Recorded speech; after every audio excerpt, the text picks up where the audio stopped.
All right. Hello, hi. It is Unnecessary Roughness, Barstool's college football show, brought to you by Twisted Tea. Thank you very much. Twisted Tea. Right off the top, T-Bob, 30 seconds, go. Let's fucking go, baby. The Tigers officially back, guys. And it's not just that we won, but how we won. On the road with some elite defensive stops. Guys, it's been a long fucking road up to this point, okay? I have welcomed not one, but two human beings onto this earth that have never seen LSU win an opening game until tonight. And they did it on the road against a top 10 Clemson team that I didn't think they could beat, and they proved me wrong, and it's all because of that LSU defense. Let's fucking go, dude. The vibes are immaculately high right now. 30 seconds, Big F, go. Listen, Brandon, it's one game. The Buckeyes, I was going to say we're back. We never left. We're as dominant as I said we'd be. I said we have the best defense in the country again. I said they wouldn't skip a beat. You all scoffed at me. You all wrong. You're silly. You're fools. Ohio State is the best defense in the country again. That's 1-0. Brandon, we're back like we never left. 30 seconds, Brandon Walker, go. What can you say? A Mississippi State team that everybody doubted, and we went down to Hattiesburg, Mississippi, and I saw the people betting against us at halftime. Am I looking to go jump in my lake and not come back? Whatever. Who cares? Who cares? We come out in the second half. We destroy them. 3 big wins on this podcast today. LSU over Clemson, Ohio State over Texas, and the biggest one of them all, Mississippi State 34, Southern 17. What an amazing day. Liam's working on his win right now. It ain't going well. We're not going to win anything. And no. Kayce, I lost track of your team when they were down 21-14. Well, we were never down 21-14. Thank you very much. We did end up pulling away. Listen, I was a little bit nervous. I was texting in the group. I was pretty scared. Doesn't matter. We handled business. We covered the spread. Great teams cover. They did not cover it. They did not cover the spread. No. She got on 23.5.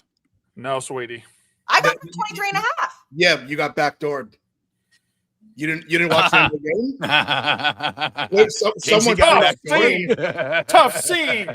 Someone told him there. I honestly, as soon as I saw the game was in control, I switched the sound over to Clemson LSU and just never paid attention. Wow, hey, listen. We won, okay? We won, all right? Motherfuckers, we won. I did not know I got backdoored. That sounded bad. Everybody focus on me. Here we go. So 3 big games. 3 big games happened today. 3 huge games. And listen, T-Bob, we're going to get to you, I promise. We'll get there. I'm good.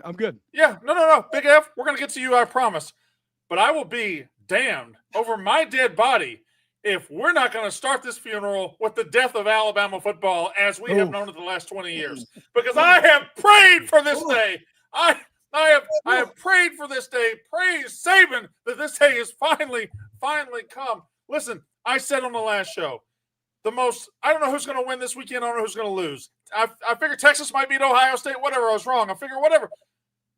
The most hilarious result possible, the funniest result possible would be Alabama losing to Florida State, 2-10 Florida State. Alabama coming out after going a disappointing 9-4 under Kalen DeBoer. And I said, hey, Alabama fans, he doesn't fit. You need to think about that. And they're like, no, Ty Simpson, that's the guy. We just had the wrong quarterback, Ryan Grubb. They just said all their little hillbilly trailer park shit. And they come out today, and T-Bob, I'll start with you. They didn't just lose. They got outclassed. They got out-toughed. They got out everything. If you can do it on a football field, they got outdone at it by Florida State. I am okay if you take over Nick Saban and you start losing, whatever. But Kalen DeBoer inherited one of the best rosters in the country, and they don't play hard. They don't play with fire. They look like they're going through the motions, and it's game 1 of year 2, and I, for one, am here for all of it. Florida State, huge win over Alabama, T-Bob. It's insane, man.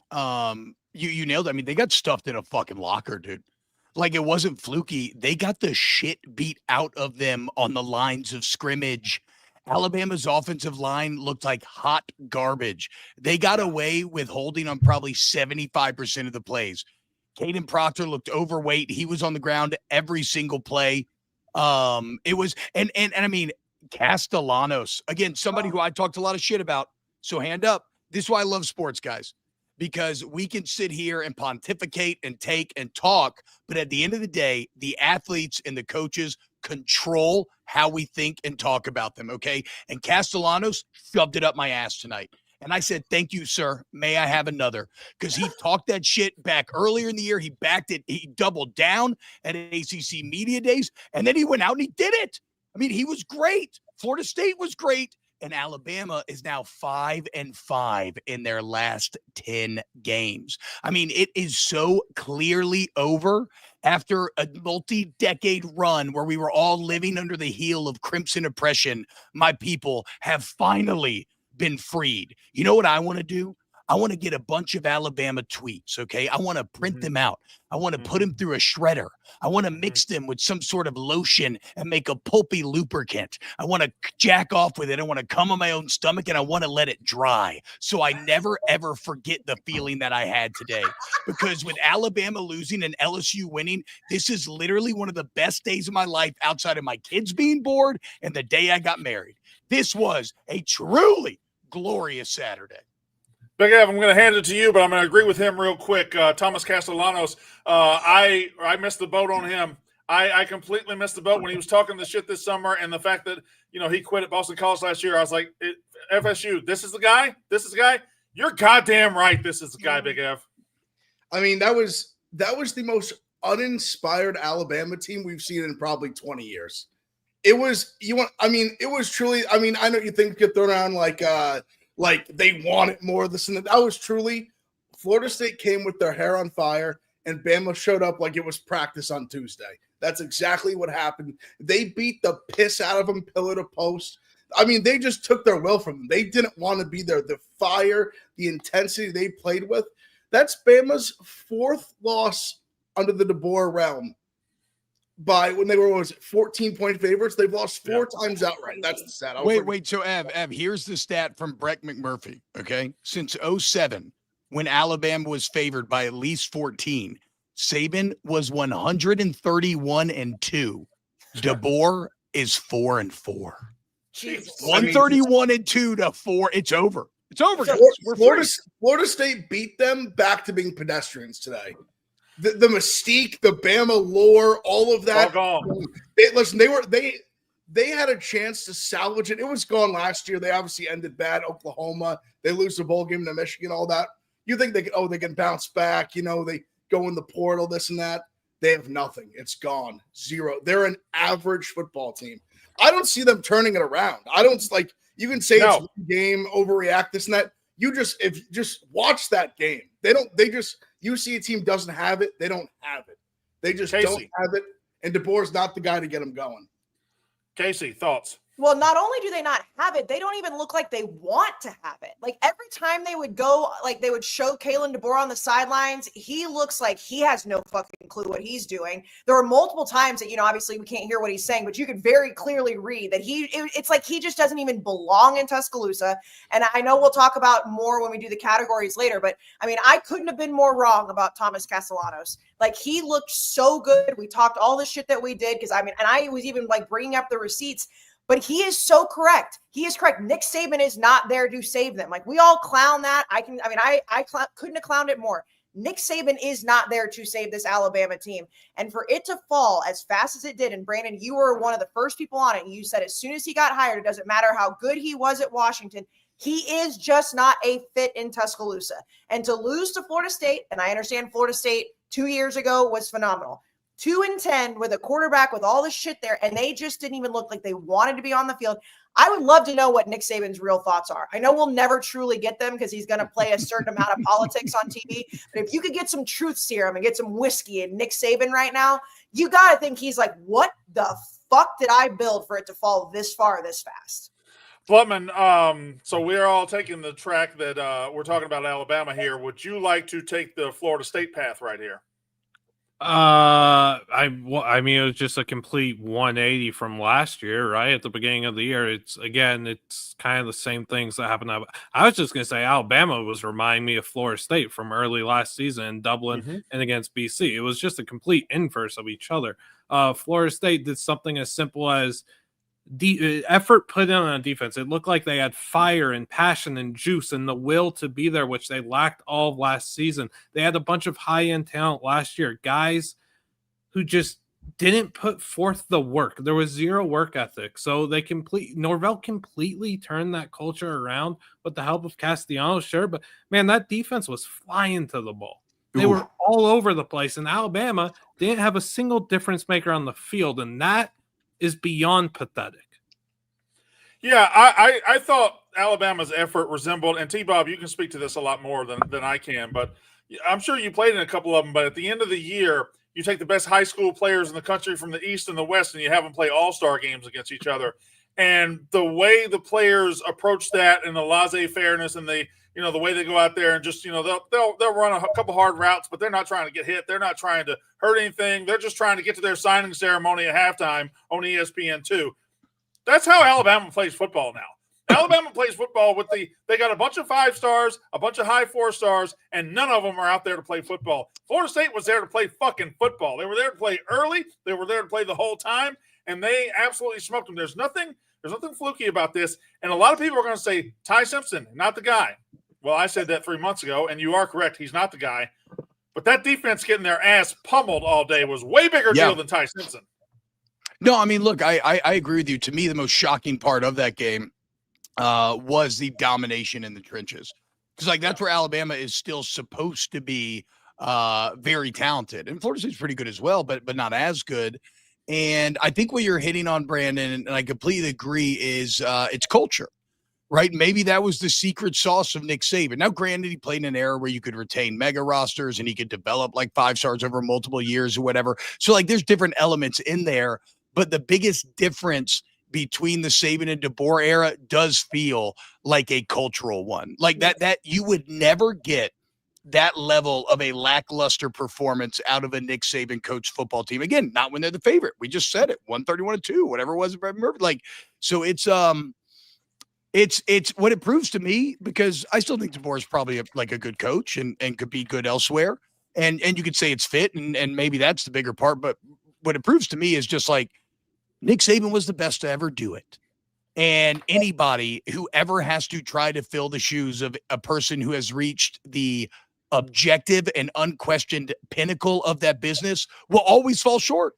Now, maybe I didn't expect to be this short, but it's just impossible. You cannot live up to the standard that Alabama had set over the past 2 decades. Now, we will have our Kayce, you had something to say there. No, I was going to say, though, but on the Florida State side, too, I mean, we haven't mentioned, Gus Malzahn, what he has turned this team into, and, how physical that offense was. And I know, he's tweeting again, which is funny, but, we've made fun of Gus Malzahn a lot of times on this podcast over the years.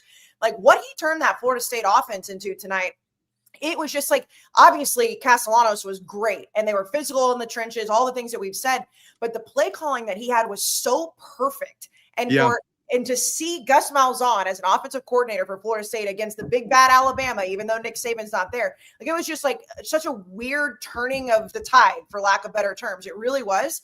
And he called a hell of a game. And if you're a Florida State fan, you've got to be stoked about that hire. You have to be. Did y'all see the Gus Malzahn tweet after the game? Yeah. You see the Bruce Pearl tweet? No, what did Bruce Pearl say? Bruce Pearl put out an image of the Gus bus running over Alabama. But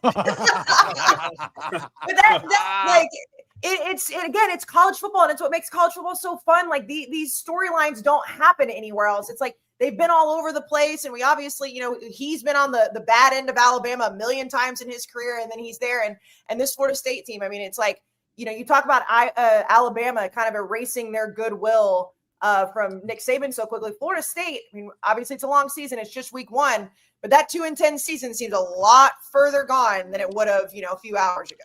Well, Castellanos said, look, I want to restore the confidence and swagger of Florida State, right? And he stood on that. He proved that. And now all of a sudden, guys, Brandon, do you think Florida State feels like an ACC threat now? So that's exactly what I was about to say. I think the ACC got flipped today. I think I think Clemson's fine. We'll talk about Clemson in a minute, but I'd say if Miami is legit tomorrow, Florida State's right up there in that mix where they can be a top 3 team. I think they got to be discussed as a top 3 or 4 team in the ACC immediately, just like that. So yeah, I think the ACC, what we thought coming in, has already changed in 1 week. Now I'm going to switch to another game here, but I'm going to make one last point. Shout out to Kalen DeBoer, because you do not fit at Alabama. You shouldn't have taken that job. You should have probably just stayed on the West Coast and been fat and happy forever. And you're going to be fired in either 6 months or maybe a year and 6 months. So you're going to be fired soon. I just apologize for the absolute sheer hell that Alabama fans are about to put you and your family through. It's going to make what Auburn did to Brian Harsin when they made up an affair that he had, when they did that just to get him out of there because he wasn't winning football games. God only knows what Alabama idiots are going to come up for this poor man, Kalen DeBoer. You took the wrong job. You're about to go through hell. Good luck to you, my friend. Now, hadn't lost a season opener since 2001. That's crazy. All right, Big Av had a big win. T-Bob had a big win. On this sheet of paper, I've written a number between 1 and 10. The closest to it is the game we talk about next. T-Bob, what is that number? 7. Big Av, what is that number? Yeah, I'm thinking the number was 7, but I'm going to say 1. You saw it on my face as soon as he said it. The number was 7. It's definitely 7. Hold on. I'm about to say the light. We can't see it. It just looks you like have to trust it. It is 7. I see it. I see it now. All right. LSU goes to baby. Clemson, South Carolina. Oh. And LSU wins the game. They won the game by 17-10, right? 17-10. T-Bob, I'll set you up with this. That final score was 17-10. To me, it could have very easily been 27-10. LSU fucking dominated the second half, and it wasn't for a crazy call at the end zone and Brian Kelly giving away 3 points at the end of the first half. That game is won with ease. That being said, it is won. Clemson is 0-1. LSU is 1-0 with a gigantic, huge, monumental victory to open the season. Look, man, it's been a long road to this point. Like I said, 5 season opening losses in a row. I picked LSU in all 5 games. I finally flipped the script here, and it's because what I talked about on Thursday's episode, man. Like, show me on paper where LSU wins this game, right? You're working a new offensive line. I know they're talented, but they're going to be on the road against an elite Clemson front 7. And then, in the LSU defense, right? Like, we don't know that they're good, right? I mean, they've been okay. They got better last year, but they were still very average. And yeah, you added talent, but how does it gel? And so those are my big question marks coming in. And LSU just did a fantastic job of answering them. And Clemson's front 7 was really good, right? Mm-hmm. Like, you saw LSU struggle early on, and they couldn't really move the ball. They made some great second half adjustments. Booth did a great job of highlighting them, going to this sort of advanced screen game. A lot of creative screen use from Joe Sloan. A big win for Joe Sloan here. Somebody who's been a bit of a, you could say scapegoat, whatever. He's been blamed for a lot of LSU's offensive struggles at times. Thought he ended up doing really well second half. And that offensive line found their way by the last 30 minutes. But to me, it's about the LSU defense. Mm-hmm. Because the LSU defense, Brandon, has been hot garbage since KJ Costello carved them up for 600 yards back in the first game of COVID. I'm like not joking. It has been 5 years of wandering the desert. And tonight you finally saw an LSU defense with aggression, with pad pop, with an ability to cover, right? To play man, to send pressure.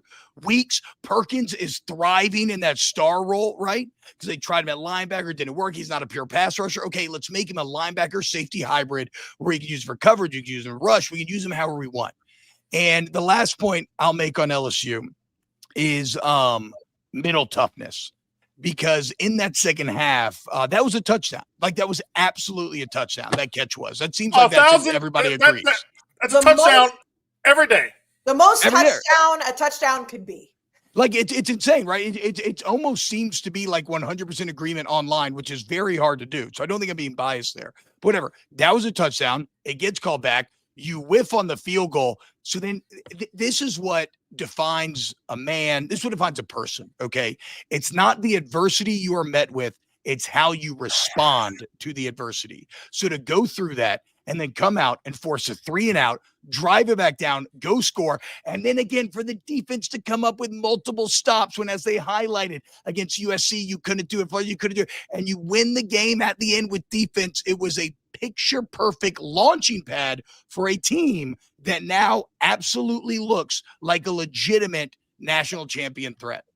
I agree with all that. Before I take it to you, Kayce, I just want to say something about my friend Big Ev. I mean, not Big Ev, Blutman.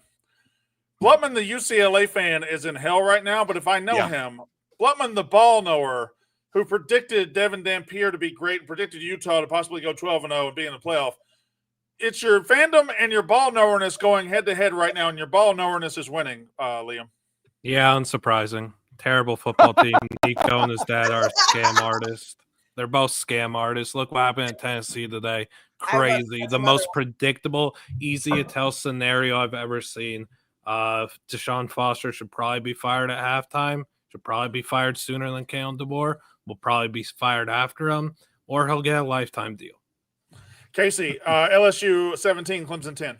Yeah, well, first of all, T-Bob, what was the quote that you had in the group text about like being right versus your rivals? What was it? It was simply that, like, I would always rather my enemies suffer than me be right about my take, right? Yes. So, like, I'm always down to be wrong if it means that my fandom is happy. It's exactly what Blunt was talking about right there. That's what I'm saying. But the inverse. I don't need to be right if it means that Alabama's going to lose and LSU is going to win on the road in Clemson. That's how I felt about the Ohio State-Texas game. So we'll get to that in a little bit. But no, I mean, T-Bob said it perfectly. The defense was the difference maker for LSU tonight. It was absolutely nasty. We knew these two quarterbacks were going to come in, and they were the headliners. And you talk about, just going head-to-head with two of the best quarterbacks in the country. I mean, Cade Klubnik obviously made some mistakes. It wasn't perfect for either side. But at the end of the day, this LSU defense is exactly where it needs to be. And Clemson is very good. I mean, obviously I predicted them to go undefeated. That's clearly dead in week 1. But I still think Clemson is a very good team. It's not like we saw Clemson tonight look like they did last year when they opened up against Georgia, where they just looked like they didn't even belong on the same planet. Very good team. Now, they should have lost by more. We all agree it was a touchdown. But I still think Clemson's incredibly good. I just think it's way more about how much better LSU was than I thought they would be. And it's because it comes from the defense. Like, we knew the offense was going to be good. This fucking defense is crazy. I'm going to agree with y'all. First of all, I'd like to welcome back Harold Perkins to college football because that motherfucker is big back. Thank you. Secondly, I'm fine with all the praise to LSU's defense. I really am. It's fine. And maybe the points didn't show, but that LSU offense was pretty dominant in the second half. The LSU offense kept getting it back and kept getting it. Even if they weren't scoring, they were getting it down the field, and they were keeping the ball for long stretches of time. Nussmeier outplayed Klubnik all day, every day today. But anyway, Big Ev, your thoughts on it?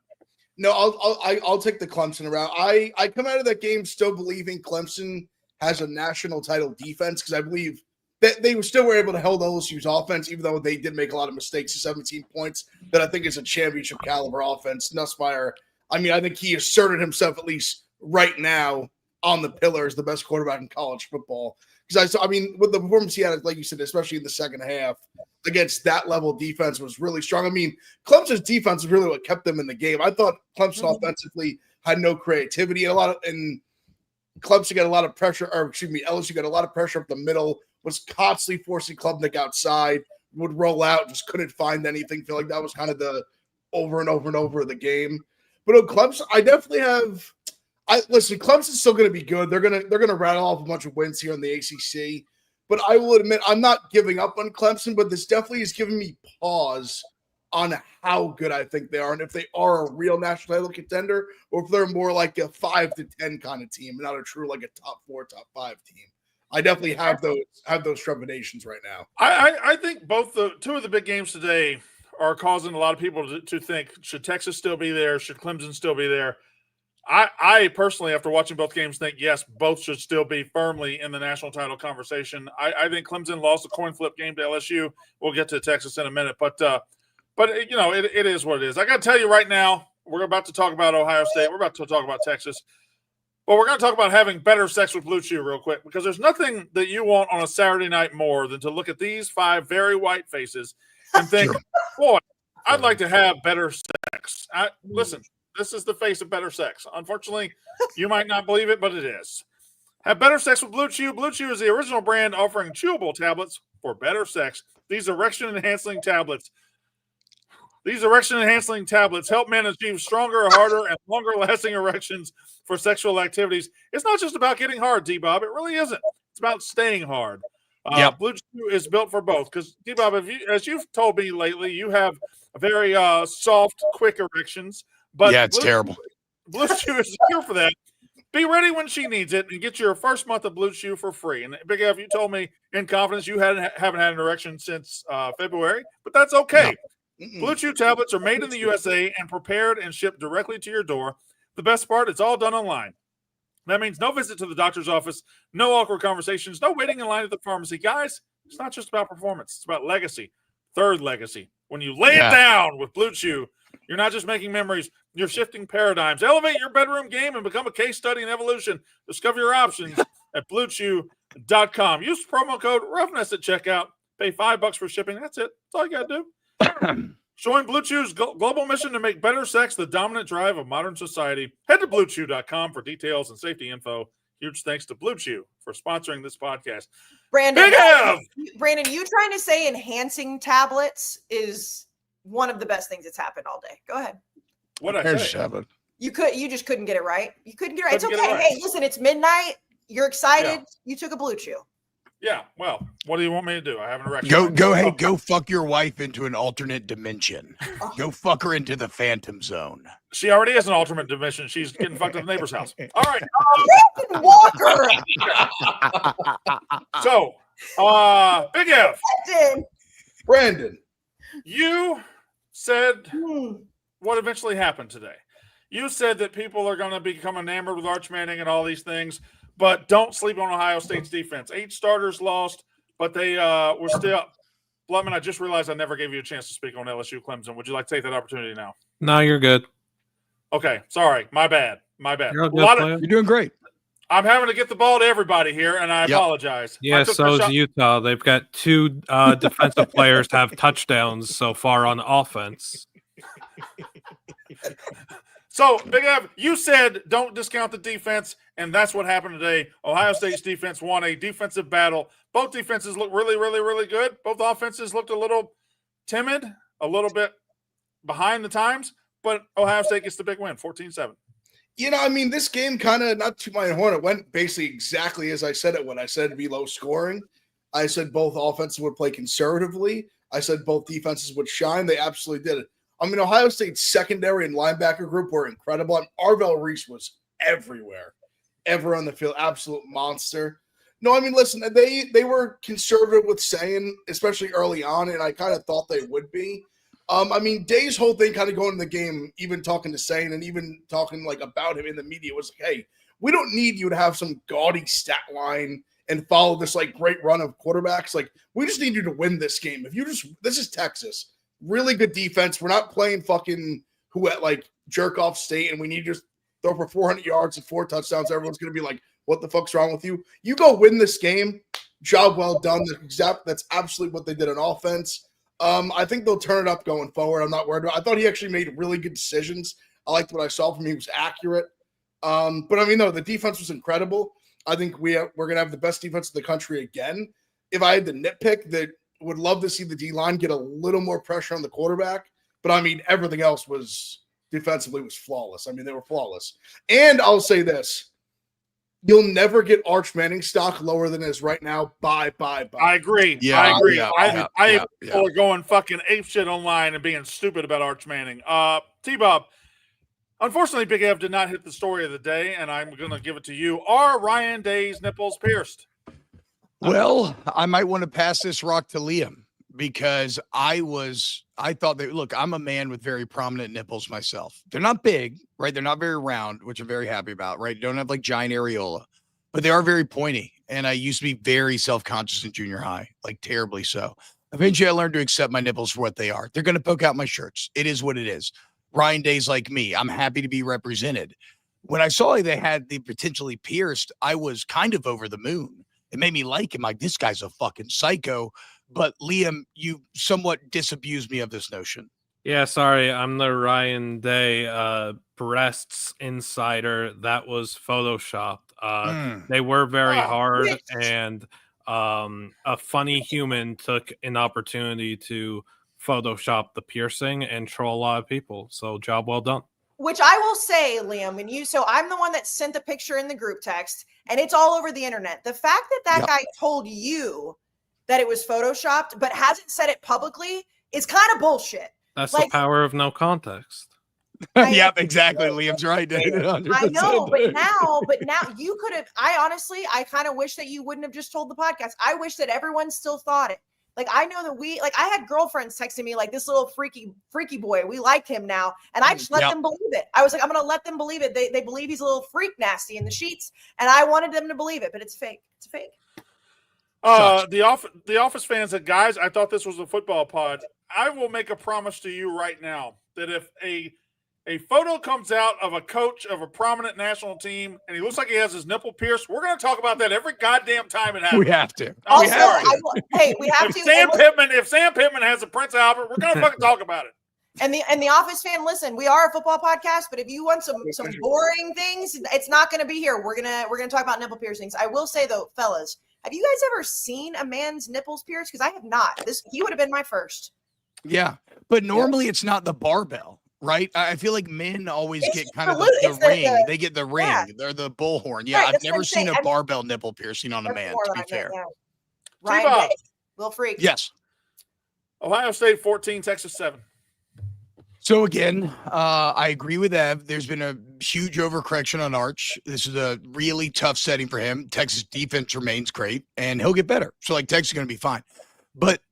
It's funny because I think back to when we recorded the pod on Wednesday, and as we were breaking down the game, Ev started talking about the weapons, and it kind of dawned on me like, oh shit, like Ohio State has significantly better weapons than Texas, like more proven weapons that are returning, whereas Texas is working in new guys. And when you have two young quarterbacks going against great defenses, there is nothing better. Like you cannot game plan that Carnell Tate catch, right?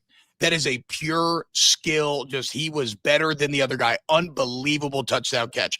So to me, the difference in the game, because both defenses are great, the difference in the game where Ohio State's weapons were just they were just better. And credit to Texas for making it a little frisky at the end. But Ohio State definitely proving that it doesn't matter what they lose at this point. As I've said, they're still going to be as relevant and as threatening as anyone to a national championship. I here's the thing about Arch. Idiots like us, idiots on the internet, are going to overreact when he plays poorly, and he didn't play well. I'm more concerned.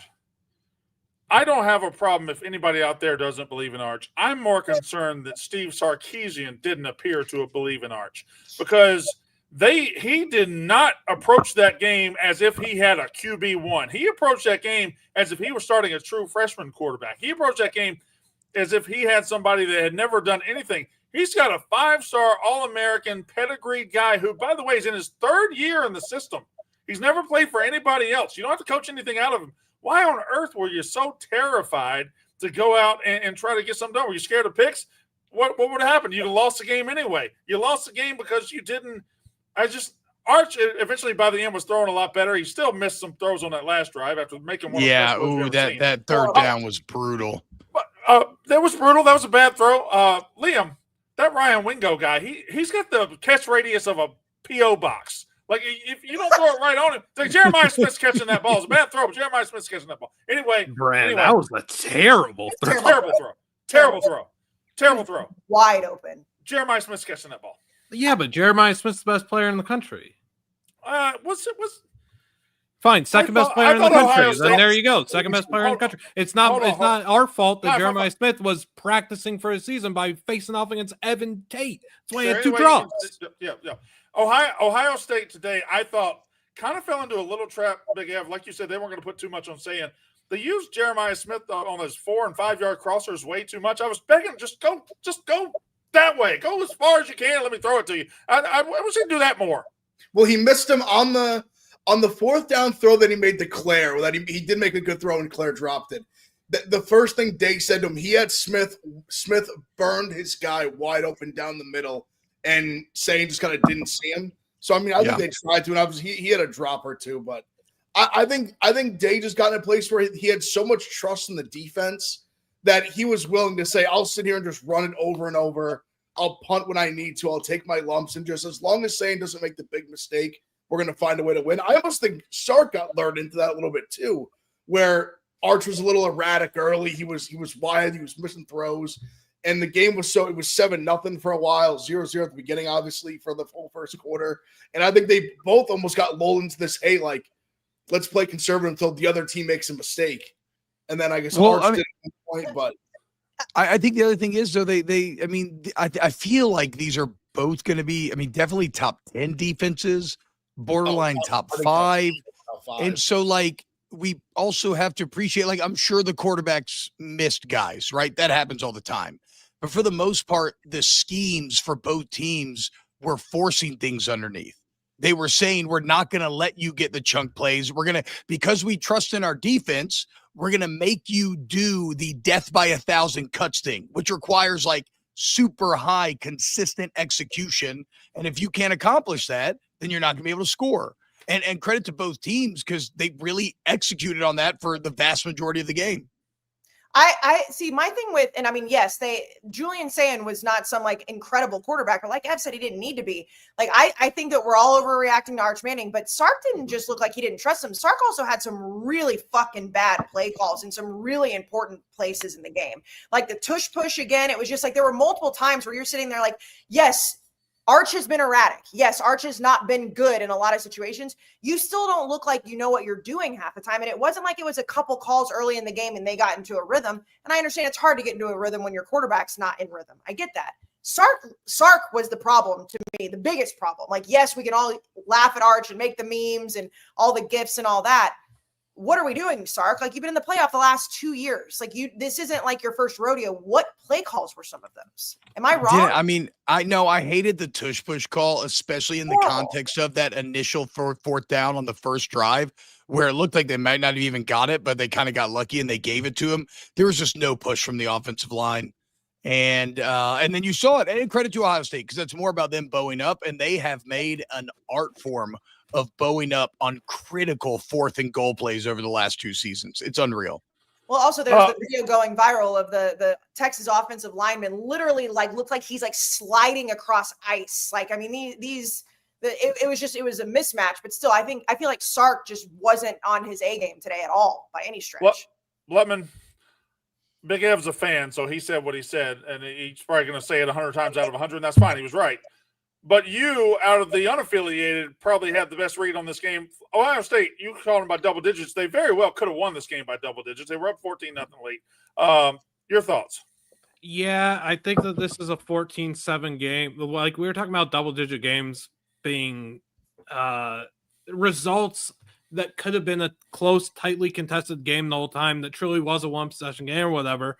This was a 7-point win that felt like it could have easily been 20 plus. Like, let's be real here. If Ohio State, yes, T-Bob, if Ohio State really felt like letting Saying spin it loose in the second half and truly trust them, they're running away with that game. They had opportunities to run away with that game and they didn't take advantage of it, and that's okay. Texas played fine. I come into this game really liking the stock I'm getting at Ohio State. People are low on them for whatever reason. They're buying all of Texas. I leave this game extremely confident in Ohio State once again, and knowing that as the season progresses, Sayin's going to get more comfortable. Sayin's going to spin it loose. The defense is just going to keep staying. Nobody want to talk about Matt Patricia's addition to his defense. Everyone want to talk about Jim's gone. Matt Patricia's an elite hire for that core. Like, what are we doing? I think Ohio State's the easiest read in the country. They're a top 2 team.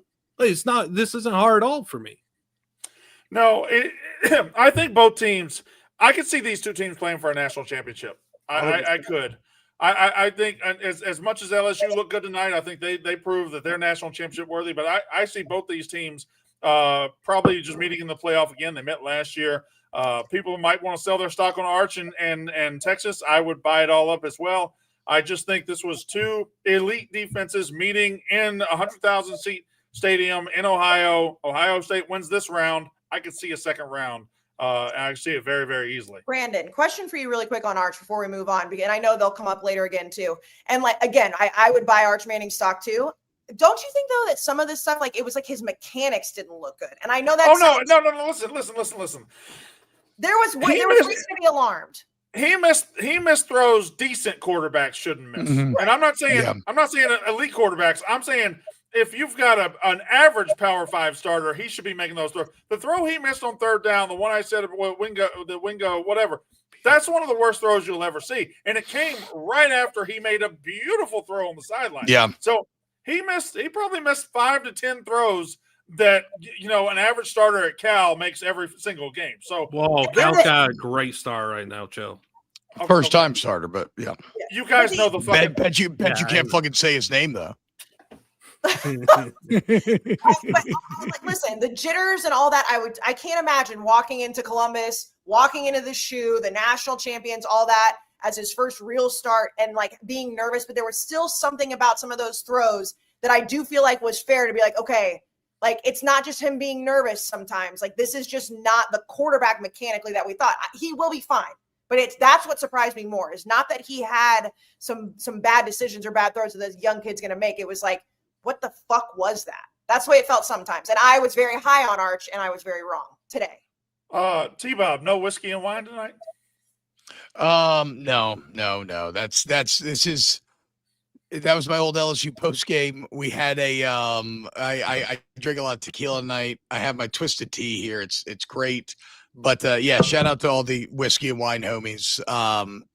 Normally at this point in the night, I'm cursing obnoxiously. I'm making cuck jokes. Which you did, and I'm very proud of you for that, Brandon. Like we've hit our cuck joke quote here. But shout out to all the whiskey and wine homies for sure. Kayce, do some business, and then I'll get into the meat of it. Well, it's actually your business. I got business. Yeah, you got business. You got. Well, you need to stand. You need to stand on business like Tommy Castellanos did today. Stand on that, Brandon. I'll set you up. Okay, so as we've announced, the Barstool College Football Show next week will be going to Ames, Iowa, for Iowa and Iowa State. I'm ready. Following weekend, Brandon. In 2 weeks from right now, the unnecessary roughness crew will be at Cosm in Dallas for the Texas A&M at Notre Dame game on September 13th. If you buy a ticket to the game, it includes a meet and greet and a live podcast after the game from the Dome at Cosm. We did it last year for Ohio State and Oregon. It was a remarkable experience watching that game on that big screen at Cosm. We did a show right after. It was a terrific night. And this time, Kayce's ass is in the jackpot because she'll be watching her team play Notre Dame at Cosm. Join us in the hall and live moments surrounded by fellow fans at Cosm's wall-to-wall LED display. They have an incredible college football. We have an incredible college football slate coming up on the big screen, including the next few weeks. I got Notre Dame at Miami tomorrow, TCU, UNC Monday night, Michigan, Oklahoma coming up next week. All throughout the fall, Cosm is your game day headquarters with over 40 immersive college football games. They also just announced NFL this week, too. Head to Cosm.com, COSM.com, to check out upcoming games and follow Cosm at Cosm Dallas or at Cosm Los Angeles. There we go. I cannot tell you how excited I am for this, dude. I'm a massive fan of the Sphere. I've seen the Dead at the Sphere like 3 times now. And this is just a beautiful mini sphere, only instead of the Dead, it's college football, which I like even more. When they showed the commercial of it today during Texas, Ohio State, I just got the chills. I will say, Brandon, you and Ev, you were there too, obviously, last year. The people that stayed for the podcast last year, those are our day ones because the whole place is shut down, by the way. So if you stay for the live recording afterwards, it's intimate, folks. It's intimate. Yeah, so we'll be there for the game, but it is. I mean, it's the real people are sticking around at 1 a.m. That's for sure. So and Brandon, my girlfriends are coming. Oh, I know. I know. That's why I got. You hear that, Blut? And one of them is watching right now. So say hello. Oh, okay. Well, so all right. Anyway, so we're gonna go forward now. T-Bob, you've never been here for this, but basically what happens is I write down takes throughout the day and present them here, and that's how we cover to cover the rest of the games. Now, in week one, it's very, very difficult because there's so many blowouts. So many teams look great by blowing out teams. Like John Mateer was excellent today, like 400 yards in a blowout of nobody. But I've just got about 7 or 8, and then we'll fill in the gaps as we go along. Everybody agree? Cool. Agree. Yep, let's do it. Number 1, Tennessee looked pretty damn good. Tennessee looked pretty good. I thought defense would be ahead of offense there. I thought Aguilar wouldn't hit the ground running. He did hit the ground running. They have a squad of running backs. Syracuse wasn't bad. Syracuse kept up with them after the initial shock. I think it ended up being 46-29 or something like that. So 45-26. 45-26. Thank you very much. 45-26 was your final score. But Tennessee looked a hell of a lot better, Blutman, than I thought. And you tweeted out that Aguilar fucked around and fell into the perfect spot. Yeah, of course he did, because Nico and his dad are scam artists. So, of course, this was the one landing spot for Joey Aguilar where he would be, as I was saying in recent months, this was the perfect opportunity for him. And he showcased that immediately. He hits a 70-yard bomb, easy touchdown. That's what's going to happen. Josh Heupel is going to put him in situations to succeed. How and what's he going to do? He's going to limit his turnovers because Josh Heupel is such a QB-friendly coach. This is a match made in heaven. They showed it early. This offense is going to be good. They've got good receiver. Matthews is a dog. Brazel's good. Slay's good. They're so good in their running back. Deshaun Bishop don't look like a running back. He looks like a low high school quarterback who doesn't throw the ball once a game, but he is a dang good running back, Brandon Walker. What? What do you mean? You mean low classification or just really, really, really short? Yeah, both. Be undersized quarterback, game manager who's just handing it off all game, maybe run for 6 times for 15 yards, but he's commanding. They're a 4-win team, but he's the talk of the school anyway.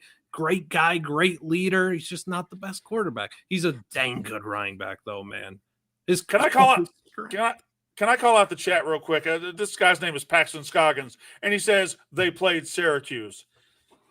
It's week 1, and I'm so goddamn sick of when somebody gets a decent win in week 1. They're like, yeah, well, they played Baylor. Baylor obviously sucks. Baylor doesn't suck. Baylor got beat by an Auburn team that was really good last night. Don't just come in. Just if a team loses in week 1, it's automatically, well, they stink. They fucking stink because they're 0-1. Shut the fuck up. Syracuse, good, solid team with a murderous schedule this year. Tennessee, I thought, would win that game. I thought they'd win that game 27-17. Tennessee's offense, being as good as it was, is news. And it was very, very interesting to me, T-Bob. Yeah, no, look, so Big T was here for the majority of the day. So we watched the game together. He was over the moon. I think his expectations for Aguilar as well were blown away. But I'm very glad you highlighted Paxton's comments. I was going to as well, because I think the record won't reflect it this year for that team. But Fran Brown is doing a very good job there. And it's, I guess what I would highlight is right before the half, Tennessee looked like they had completely buried that Syracuse team. It would have been very easy for them to completely give up, pack it, go home. They actually made it a bit intriguing at the end, and then Tennessee finished them. But Blunt's exactly right, dude. Josh Heupel, we think of him because he burst onto the scene with Hendon Hooker.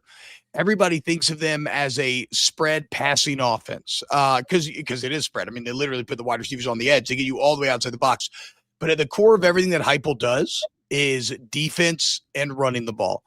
And the defense looked damn good today. The running game was great.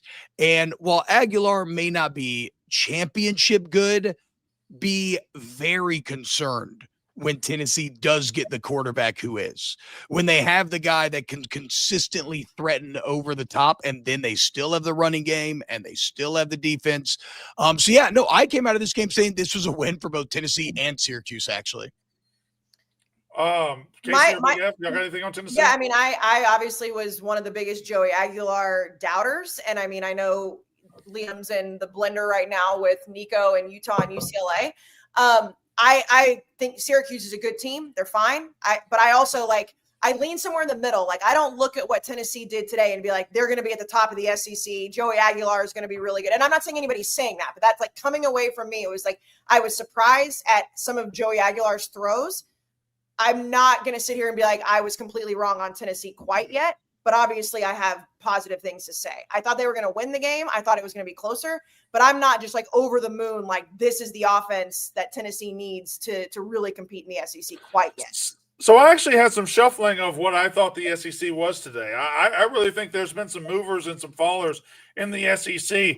You know, up there at the top with Texas and Georgia and Mississippi State. You got teams like LSU. LSU to me is now at the very top of the SEC as far as what they can do this year. I think Tennessee slid up a little bit. I think I'll talk about them now if you want, but I think Auburn went way up. I think Auburn looked damn good. I don't like that. I don't like Hugh Freeze. I don't like Auburn, but I say truth. And truth is that was a very impressive performance. I think other teams have come down.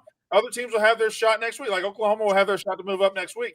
But why don't we just transition to Auburn right now? Because Big Ev, I know you were locked in on that one because you had the over there. For a while, I thought you weren't going to get it, but then they got going. Auburn, Jackson Arnold, they ran the ball. They ran the ball. They ran the ball. They ran the ball. They ran the ball. Some people came out of that saying, yeah, well, they can't throw. They didn't have to. They didn't even have to try to throw. They beat Baylor. They out-physical Baylor. Baylor is a good team and will be in the mix for the Big 12, in my opinion. Were you impressed with Auburn as I was? Yeah, 100%. No, I came away from the game thinking completely differently about Auburn. I came away from that game thinking like, oh, this is a team that could win 9-10 games. Wouldn't shock me. I mean, because I agree with you. I still think Baylor's good. That was an impressive win on the road. And really just, I mean, beat them soundly. Like you said, ran the ball all over them. Didn't need to throw the ball. Very clean performance by them. Like Jackson Arnold, was happy for him kind of have his resurgence moment. I mean, he was incredible running the ball, made good decisions all night, never forced it. I mean, that's what you need to do with him. Like he can use his legs. Auburn's a very talented team. I still think on defense, even though they let up some big plays, still a talented team. Because I think Baylor's offense is incredibly talented. See, I think Baylor's. But you want to talk about the tiers of the SEC? I think Auburn has asserted themselves into at least that like second tier. And who knows? Maybe they move to the ground. They can scratch that surface of the top tier. Who knows? But I was definitely I think. I mean, yeah, they definitely moved up. As I said, this was a massive game for Auburn because we talked about it the other day. But like objectively, Auburn has way more NFL talent than Baylor did. But they've had that, but they haven't been able to take advantage of it. And so being able to do that was very impressive on the road. And then the other part is like, you could say they can't throw, they didn't have to, but also like if they do have to, they still have Eric Singleton and Cam Coleman, right? Amongst others. So like that story, they'll still have the opportunity to prove that, and I think they will. So yeah, I'm with Ev. Auburn moves into tier 2 for me for sure. I think tier 2 is the biggest tier in the entire conference, though. I think there's.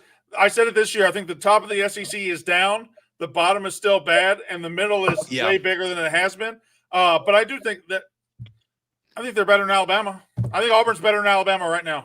Well, and Jackson Arnold, like, you know, we've talked about this since it happened at Oklahoma. It was a product of them moving on from him too fast. You know, there was like a spiral going on by Venables, and it was like, hey, we got to get rid of this kid. And the way that he played last night or 2 nights ago, whatever it is at this point, Friday night, like what he was able to do on the ground. And I mean, we talked about it in the preview episode. Like this was going to be the most talented defense that Baylor was going to face. And Baylor's offense, I agree with you, Ev. I still believe in Baylor's offense. But to see the way that Auburn's offense operated and to see the true talent that this kid has, and not just in the throwing game, on the ground game too. I don't know. Auburn to me is scary because it's like, do you believe that the Big 12, like if you believe Baylor's at the top of the Big 12, they're incredibly scary. But right now, and we haven't seen South Carolina play yet. I know there's other teams. Right now, it's LSU, at least coming away from today. It's LSU, what we saw, and then Auburn's right underneath them, at least from what we've seen thus far. Right underneath them. Like the tier right underneath them. Like okay, yeah. From what we've seen, I maybe I'm putting too much stock in the way that Arch played again. I'm like hitting myself over the head for believing in him so much. But like the way that team looked, and I don't have Baylor at the top of the Big 12. Maybe I should. But the way that Auburn played on Friday night, like that was a hell of a game by them. So yeah, I would put them right underneath that tier of what LSU looked like. Yeah, I still think Texas is tier 1 up there with LSU and Georgia. LSU, Georgia, Texas, and then maybe you start that second tier, right? And I'm probably missing somebody. So I don't even want to do tier talk right now because I'm too scatterbrained. Blutman. Mm-hmm. You said last week. You said, well, okay, I can't do a Blumman impression. You can't do my voice. I can't do your voice. Nobody can. Yeah, no. T-Bob tried, and we can't do it. Anyway, you said coming out of Ireland that Iowa State would struggle with South Dakota or South Dakota State. Yeah, whoops. But you had the premise right. You just had the wrong team. Iowa State cruises. Kansas State gets lucky as fuck to beat North Dakota 38-35. Yeah, I'm gonna keep it a buck with you, Brandon Walker. I don't think I missed a play of this game. I was locked in from the opening kick. I couldn't take my eyes off it. North Dakota should have won this game. Kansas State players and fans, I don't know what the penalty should be. Maybe have to get like 7 shots in your arm for how they acted after winning this game. It was as if they've won a national championship. One of the most pathetic scenes I've ever seen. Avery Johnson is just genuinely a terrible quarterback. Maybe terrible is being too harsh. The guy cannot throw a football and he doesn't read anything. It's all one read. I'm just throwing it instantly. And he finds himself like so close to throwing 5, 6, 7 interceptions a game. It's crazy. He had a touchdown throw today that was a dropped interception that a receiver makes an incredible play on. And hey, maybe that's the difference in this game. He's a bad quarterback. And again, it's what we talked about last week. He's a bad quarterback, and yet we're not going to use his gift. We're not going to use his legs. He only ran the ball 7 times. You're playing North Dakota. You're in a dogfight. You have this gifted athlete. Use them things and get out there scot-free. That was a terrible display of football. They should be banned from the postseason for it. They shouldn't, but it was bad. Kayce. Yes. I will now call you onto the carpet.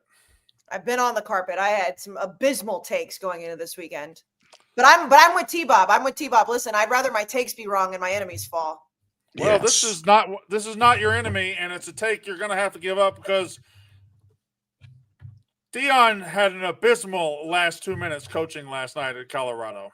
Well, my take that I tweeted, by the way, was after the first drive. Like, it was very clearly like, oh, I've seen enough. I tweeted at the end of the game that was about the fact that he didn't call those. My bigger tweet that you had was after it happened, and you said, listen, guys, Colorado's going to be just fine. Be fine. They are fine. Are they?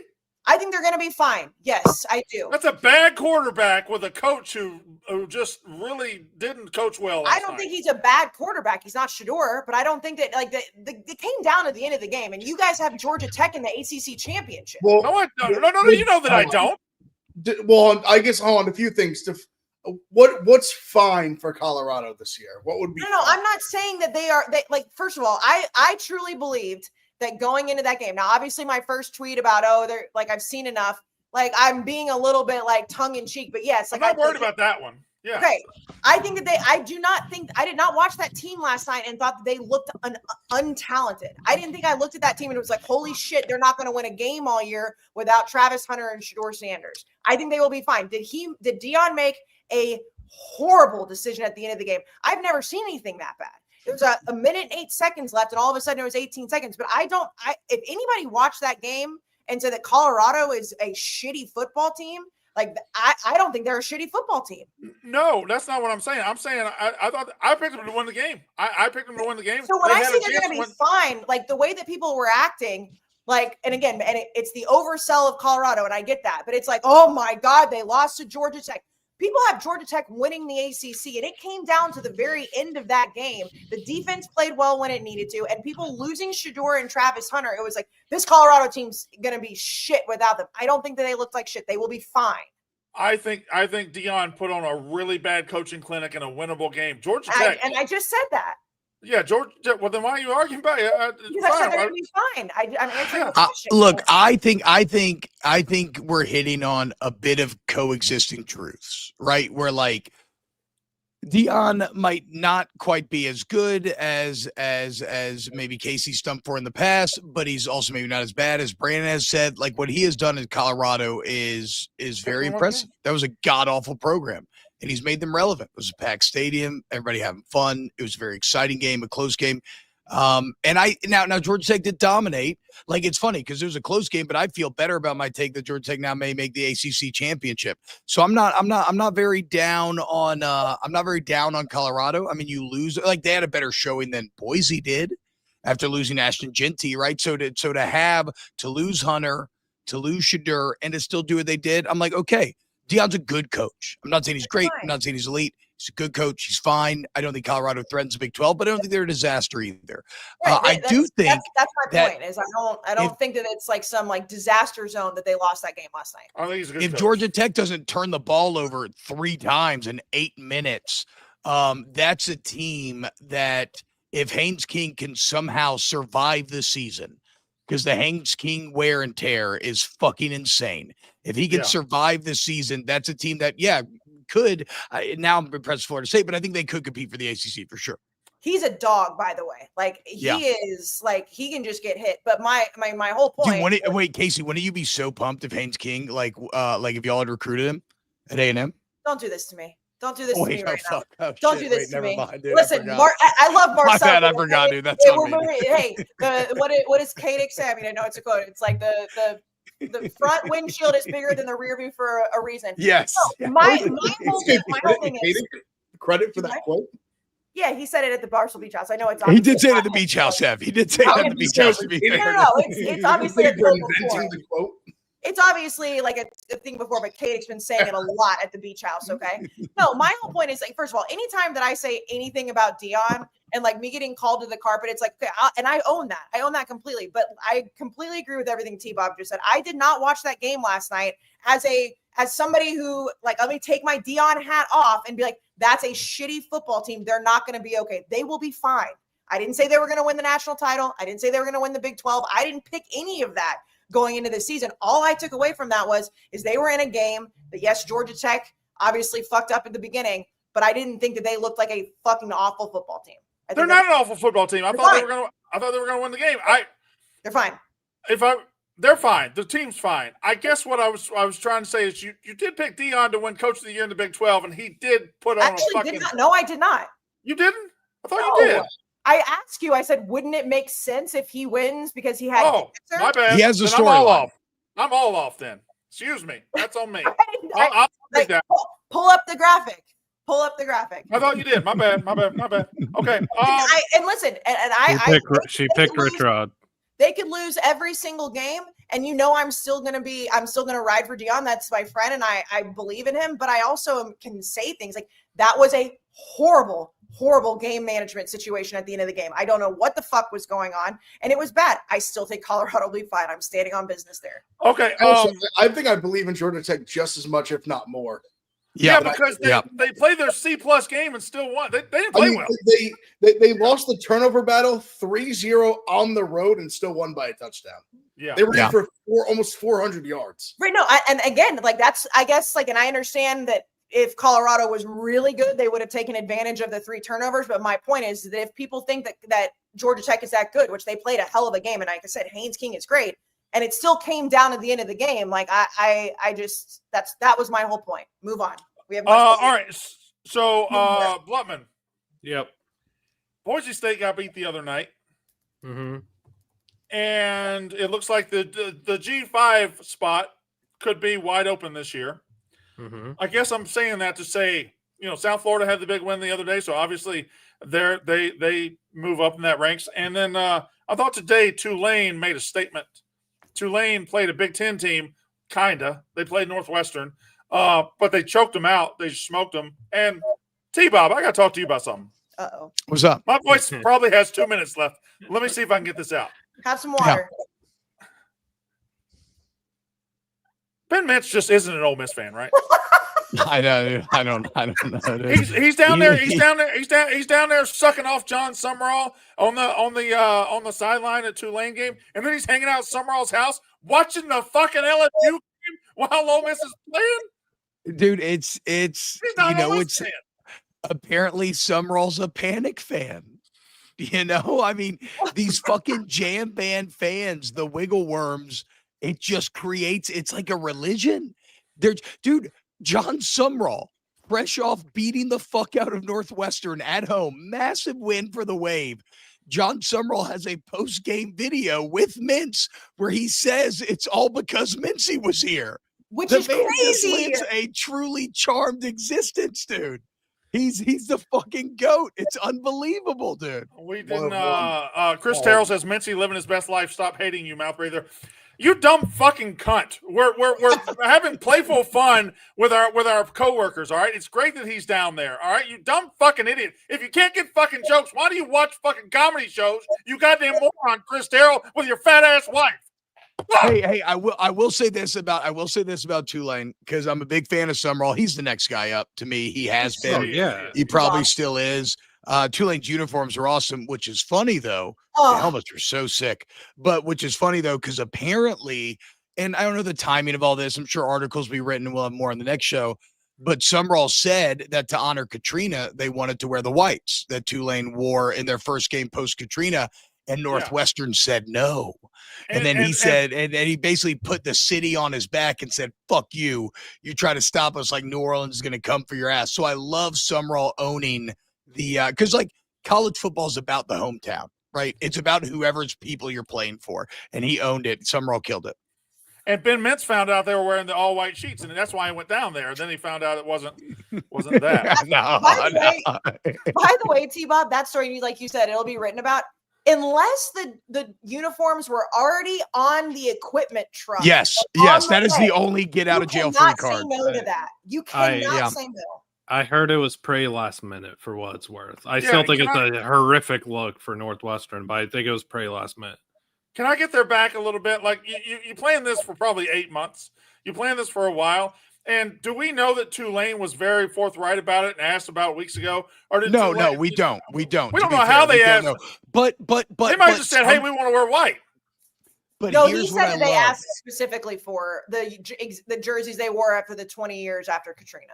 But here's what I love: a lot of times in life, perception matters more than reality. Okay, and regardless of when they asked, what Summerall did there was create a narrative and execute it on behalf of his fans, right? He gained a ton of New Orleans pride with that post-game conference and with that win, really, and he's been great.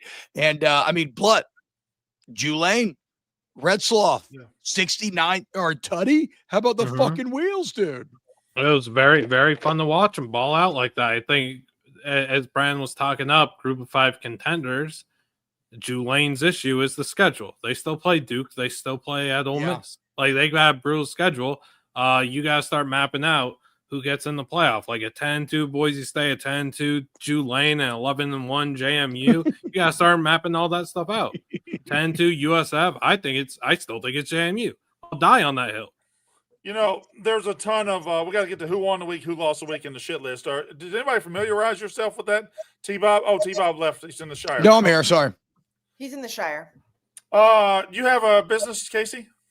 I do. Business is making that ass pop. It's Viore, folks. We love Viore. They also, I've been talking about their workout clothes. T-Bob, you bought clothes there with Billy Lucci. What did you buy at Viore? I got a pair of jeans. Or no, I didn't get a pair of jeans there. But I got a shirt that I love. But I have a big order of Viore coming in Wednesday. I'm trying to up the wardrobe for the new FS1 show. So be on the lookout for a lot of solid tees and underwear. Well, you're not going to see that, but you get the point. Great clothes, nonetheless. Be on the lookout. Yes, the underwear is very comfortable. They are. I have felt them. They're great. The soft, lightweight, 4-way performance stretch. It moves with you. It's no restriction. They've got all the matching sets. They've got everything. They've got the Sunday performance jogger. Obviously, the weather is turning. It was a nice 58 degrees in New York City this morning. Beautiful. They have the Sunday collection, which is everyone's favorite jogger from Viore. And it's an investment in your happiness. I can't speak highly enough. And for our listeners, they are offering 20% off your first purchase. Get yourself some of the most comfortable and versatile clothing on the planet at viore.com/roughness. That's VUORI.com/roughness. Exclusions apply. Visit the website for full terms and conditions. Not only will you receive 20% off your first purchase, but you get free shipping on any U.S. orders over $75 and free returns. For whatever reason you don't like the cut, you don't like the fit, you can return it. So go to viore.com/roughness and discover the versatility of Viore clothing. Exclusions apply. Visit the website for full terms and conditions. I don't know if anybody's paying attention, but Arizona State in a dogfight with Northern Arizona or whoever they're playing, Grand Canyon, I don't know, some stupid ass cactus team. 24-13 Arizona State, probably looking ahead to their fucking ass whipping they got coming in 7 days when they come to Stark Vegas. We're still back. We're still fucking back. Okay. Dude. Hey, look, I'll say this. Mississippi State, man, this was a game to be rightfully concerned about. Going on the road in Hattiesburg against a team where this is their Super Bowl, and y'all overcame a lot of critical errors that I thought were going to potentially bury you. Like y'all's penchant for committing penalties when you're right about to score a touchdown might need to be studied in terms of putting on a master class. We have two called back. But again, Mississippi State, look, I'm a believer in Jeff Lebby. I don't know what the ceiling is while he's there, but this is a much better state team this year. It is. And when we beat Arizona State next week, you guys are going to encounter Brandon Walker you haven't seen on the show for quite a while. Just know that he is T-minus 7 days. He's coming back. Brandon, I hope that for you because I wish you happiness. My favorite Brandon, and unfortunately it was at the cost of your mother today. I love the petty Brandon Walker that we saw all over social media today. That's my favorite version of you. Yep. That was crazy wording. You trolling your own mother, driving over to the house that you bought your own mother, the woman who literally created you in her abdomen and then birthed you out of her vagina, to go over there and immediately fuck with her as Alabama was losing was a first ballot Hall of Fame troll job. I was just beside myself with how much I enjoyed that. Listen, I have 4 kids, and which means my 5th favorite day of my entire life is when Alabama's dynasty ends. That's just how it is. Me too, dude. The way that your mom just stared like deadpan into the camera and was like, "I already took a Xanax." I was like, "That was a great line. That was an A+ line." Dude. She is so good. But when I was texting with her and she was like, "I knew this was coming," and I said, "I was like, I didn't put together that now that you guys are so close, you're gonna have to deal with this." But again, Alabama, Brandon, the ha-ha-ha's on Twitter. I know you're happy. So I like that version of you better than winning Mississippi. I will say that. Winning Mississippi State is less fun. I fucking love when Alabama loses, man. I fucking love it's it. The best. And everybody, T-Bob, this is where the idiots out there on Twitter, oh, you guys are probably sad the SEC lost, huh? Fuck no. I have been praying for this day. Anyway, I'll go real quick. In the ACC, SMU up 42-10 over East Texas A&M. Didn't know they were in school. East Texas A&M Commerce Lions. We got a lot of them for existing A&M sister schools out there. Cal is up on Oregon State 24-3 right now. Virginia Tech, South Carolina tomorrow. Notre Dame, Miami tomorrow. TCU, UNC Monday. Hawaii. That's all the way to last week. Why is that? Wait, hold on. That Cal score is crazy though. That was like a 1-point spread. Not crazy though. They're killing them, huh? Jaron Kiawe. I can't say his name. Jaron K. The quarterback that you've been hyping up. He's unbelievable. He's been the most impressive quarterback I've watched all day. We have NC State 24, ECU 17, Duke 45. T-Bob, the reason I'm doing this, if there's a team or a game that hasn't been mentioned, and we want to just stop and say, that's why I say the scores, not just as a scoreboard, but as a way to talk about teams we haven't talked about yet. Duke 45, Elon 17, Wake Forest 10, Kennesaw State 9, baby. Big win for the Demon Deacs. Wow. I think the question of who the worst team in the ACC was answered right there. Yeah. Georgia Tech beat Colorado. Pitt 61, Duquesne 9. Here we go. Tennessee 45, Syracuse 26, Boston College 66, Fordham 10, Louisville easy over Eastern Kentucky 51-17, Florida State obviously, Virginia easy over Coastal Carolina 48-7, and Clemson loses to LSU 17-10. You muted yourself, Kayce. Do you want me to do these to help you? Yeah, go to the Big 12, please. Okay. Good. All right. In the Big 12, as Brandon mentioned, Arizona State, Northern Arizona, 24-13. Arizona and Hawaii, 24-6 in the third quarter. UCLA and Utah playing it's at halftime, 23-7. West Virginia beat Robert Morris 45-3. Iowa State beat South Dakota 55-7. Wait, real quick on Iowa State, guys. Go Okay, off. because 2 teams went to Ireland and they played a very close game. Yes. We said that Iowa State proved something in that second half, proved toughness. They overcame. They won a grindy ass game. They made a statement today because Blunt was right. This was a huge potential trap game coming back. And again, I like, you may hear this and be like, oh, well, whatever. That's a team they should beat. You're right. But it's the manner in which they beat them. They beat the fuck out of them. This Matt Campbell Iowa State program is believing right now. Rocco Beck, they have a great quarterback. That's something that can inspire an entire roster. So, like, Iowa State has to be at the top of any of the Big 12 conversations as well, in my opinion. Sure. Big one, and we're going to be there next week. We're going to be in Ames, Iowa group, so It's going to be we'll awesome. be there for Iowa and Iowa State. Continue, Kayce. Kansas State beat North Dakota at the very end of the game, 38-35. Kansas State's the opposite. I feel like Kansas State is being proven to be not that good of a team so far. I think they're a 6-6 team. I'll say something. They have a lot of 2024 Florida State in them if you watch them play. There's a lot of lack of effort. There's a lot of lack of believing in the coaching. There's a lot of lack of believing in the quarterback they've got. There's no accountability. There's a lot of players that aren't picking each other up. It's a disaster. It's a mess. I watched all 8 quarters. It's a joke. It was also very funny in the group text. I think it was you, Blutman, that said that Avery Johnson's brother and dad would kill each other at halftime. Oh, yeah, they got close, actually. If they lost this game, that was definitely live. Yeah, it was over. It was on IG Live. It was televised for the world to see. I like Avery Johnson's dad like texting his son, if we lose this game, it's on site. Yeah. Catch me outside. How about that? Okay. By the way, this game, the visual of this game on Twitter was crazy. The Texas Tech, Arkansas Pine Bluff, they beat them 67-7. That photo that looked like the day after tomorrow was crazy. I cannot believe people were in that stadium. And then BYU beat Portland State 69-0. Brandon, I'll go to the Big Ten or SEC. You pick. Big Ten. All right, let's go to the Big Ten. Like I said, Utah and UCLA are playing right now. Colorado State and Washington, 14-14 at halftime. That's wow. That's bad for you. That's bad for you, bad. Liam. Yes. Not good. Halftime, tied, Big Ten Network. Ohio State, 14-7 over Texas. Maryland beat FAU 39-7. Purdue 31-0 over Ball State. Tulane, like we mentioned, beat Northwestern 23-3.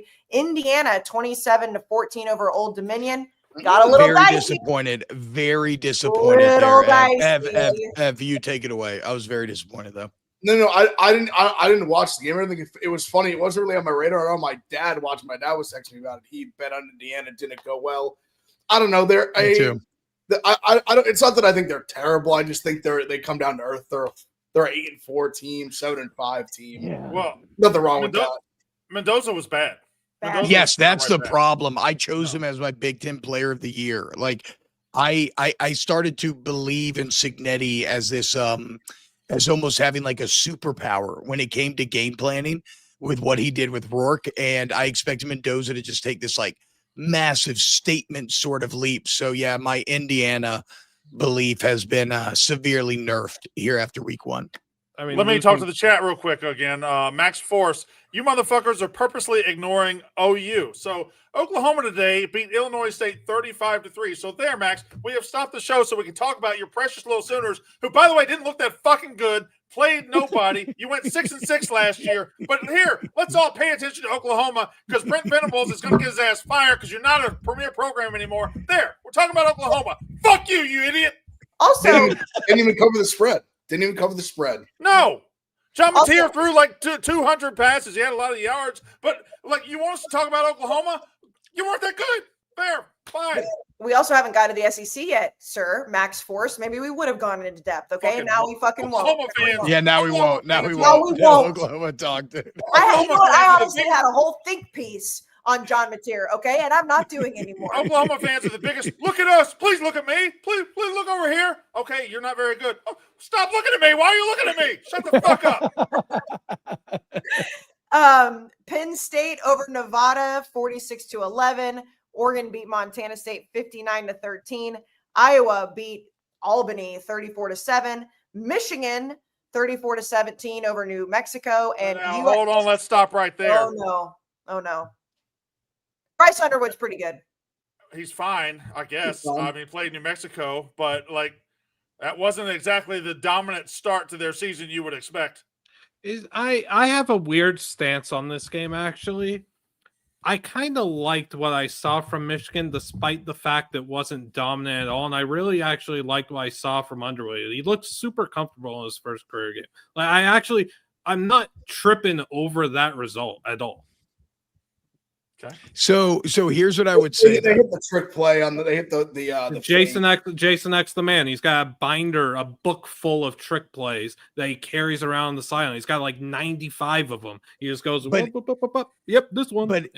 But here's the deal, though, is that you can get, if you look at Dave Portnoy's tweets at times, you can get to the heart of the matter if you cut through the sarcasm, right? And this was a tweet from late in the game. Quote, Michigan fighting off a hungry New Mexico squad playing with nothing to lose.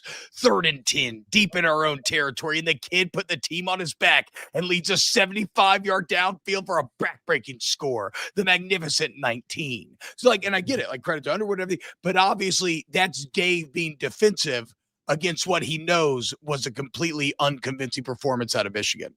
I would say my take. I'll take the hat off. Underwood looked good. Defense, I thought, was shaky.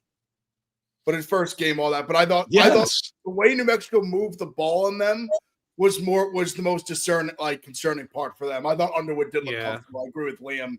He looked pretty sharp. Definitely had the poise of a kid not 19 years old starting as a true freshman in game one. I'll give you. Go ahead. I was just, nobody will care. Just super excited to watch New Mexico and MWC is here. 75 new players. Lane at quarterback, Scott Reed Humphrey at running back, Coach Hack. Fun. All right. Kayce, did you finish the Big Ten? No. USC beat Missouri State 73-13. Oh, wow. And then Rutgers beat Ohio on Thursday 34-31. Minnesota beat Buffalo 23-10. Nebraska over Cincinnati 20-17. Wisconsin 17-0 over Miami of Ohio. Michigan State beat Western Michigan 23-6, and Illinois over Western Illinois 52-3. All right, the SEC. I got my voice back. 61-6 Missouri over Central Arkansas. Auburn over Baylor. We talked about OSU over Texas. We talked about Tennessee over Syracuse. We talked about Mississippi State over Southern Miss 34-17. Kentucky beats Toledo 24-16. I believe it was a 9.5-point spread. They beat them by 8. Georgia 45, Marshall 7. Haven't talked about them at all. I guess they just, we knew they were going to kill Marshall. They killed Marshall. I don't know if the passing game looked like what they wanted it to look like, but whatever. Florida State over Bama. Arkansas 52, Alabama A&M or Arkansas A&M. It's an A&M, probably Alabama A&M. Alabama A&M. 35-3 Oklahoma over Illinois State. Yay! Vanderbilt 45-3 over CCH. All from Southern. Yep. Florida 55-0 over LIU, Long Island University. Texas Long Island Post. Sharks.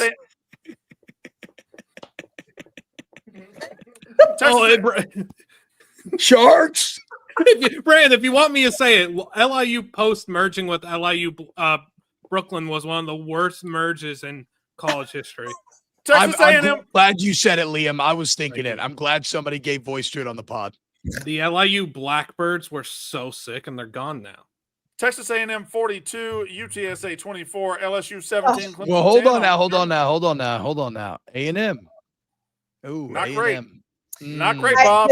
The same major concerns about the defense. Marcel Reed looks fine. Major concerns about the defense. What you just said about what you just said about New Mexico moving the ball on Michigan, I was going to wait till he said it, is the same way that I felt about UTSA moving the ball on A&M. And I'll even give first half, okay, fine. First half, open the season. It's a cupcake game, whatever. Coming out of halftime and you let them just march down the field the way that they did. Oh my God. But we're still going to make the playoff this year. All right, keep it going. Okay. That was it anyway. So there you go. So now we transition into our show ending segment, which is probably going to last 3 hours. Let's see. T-Bob, let somebody else go first so you can see what it looks like, even though you probably know what it looks like. Big Ev, who won the week? Brandon, I think there's one clear winner. It's obvious. It's a runaway landslide. It's Florida State. Florida State turned the entire trajectory of their program around with one performance, one win today on the big stage. The momentum, everything, all the dark cloud from last season, it's gone. They're back. I mean, to just totally just dismantle Bama, to neuter them, to end them, the powers that be as we know. They're done. Florida State's just like that. One game. 2-10, gone. 1-0, dominant win against Bama. All of a sudden you're thinking ACC championship, playoff, everything's on the table. Florida State, the clear and obvious winner to me this week. T-Bob, who won the week? Well, I was prepared to say LSU because of the context of the 5 opening losses and getting on the road. But I mean, Ev's right. It is it's absolutely Florida State. And again, bulletin board material is something in sports that you are trained to be fearful of from the time you are a tiny child. Like we used to put quotes that other players would say, our strength coaches would put quotes on our weight racks when people would say shit like what Castellanos said, so that they would have it at the forefront of your mind when you were training for these battles. And they stood on it. I didn't think they could do it. Nobody had a better state than the Seminoles and their fan base. And the stadium was fucking rocking, dude. The fucking rock chalk, all the chop chants, dude. It was fantastic. This is your day, Seminoles. Kayce Smith, who won the week?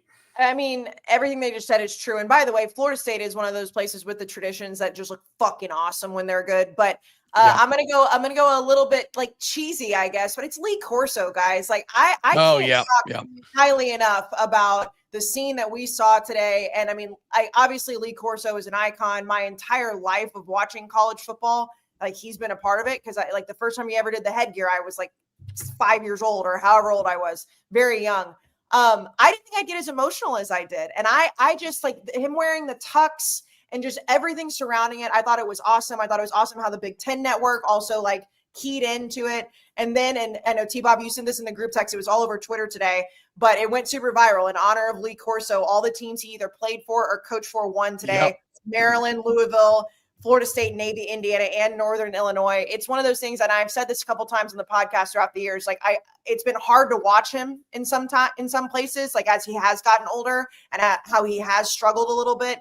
But to know that like an icon of college football got to like go out the way that he did today was so cool, and it was just truly an emotional moment of this is how much this game means to us. I was openly sobbing.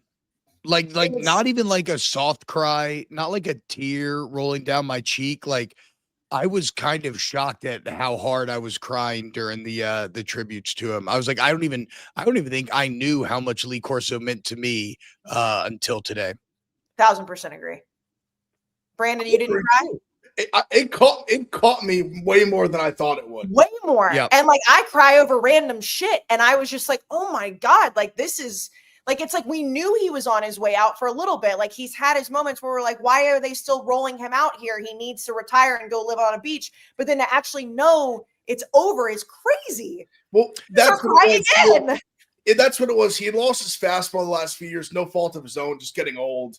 I mean, so I think you almost got to put him on the back burner. And then when it happened today, I was like, damn, like he's really gone. Like this is it. And it just hit me. It's like, wow, that's like pillar of college football and the entertainment around it. It's just he's going off into the sunset. It's should we all be so lucky as to get our flowers when we're still alive? And it was funny because he called it. He was like, I feel like I'm dead in a weird way. And they were like, no, you're still alive, coach. But like, that's something that is all too rare, that you know what you meant to people when you're still alive. And so that was it was just fucking fantastic, dude. What's your problem, Brandon? Yeah, I knew that face. I could smell it. What's your problem? I could smell it too. He's ready to say fuck Lee Corso. 100%. Brandon, don't do this. You're talking. Well, hold on a minute. You're talking about who did you see at the airport a couple years ago and you came in your fucking pants? Kirk Street. No, okay, that one too. But there was somebody else that you were tweeting about. Was it Gary Danielson or somebody? You were like, oh my God, I took a picture of him. I couldn't believe it. I heard his voice and I came in my fucking pants. And you have a problem with us talking about Lee Corso this way? Liam, who won the week? Oh, thank you for asking, Brandon. I can't even count how many I've got. Number one, the New Mexico player who ran away from a fight and just clearly did not stand on business was one of the funniest things I saw all day. Dante Moore and Moneyline Mateer looked really good in FCS games. Josh Heupel's passing attack, Jerron K-Dub, Malik Washington, Bear Bachmeyer, and Bryce Underwood, true freshmen who had really good looks as in their first career game. That guy who paid for Fluff Bothwell every cent for him to attend Mississippi State, good for that guy. Tennessee fans up big today. Nico, dad, losers. Joe Test getting fired up. Joe Test was great. Joe Test was great on the call today, dude. And he looked good, folks. He had a sexy vibe. He had a sexy vibe about that man today. And Gus Johnson had a googly moogly. I heard that, Liam. I literally thought of you when he said googly moogly at the beginning of the game, dude. That was a good start to the day. The moment that Tessitore had, when Jalen Lucas hit the big play down the sideline and Florida State was about to go up 2 touchdowns, the passion that he hit that call with, I loved it so much. Not just the passion with the call, but he also had the fandom. Like he was saying what was happening in the play, but also simultaneously just with his pitch was also doing the like looking to his right and left, be like, do you guys fucking see what's happening right now? Like he was doing that with his tone while also giving us the play-by-play.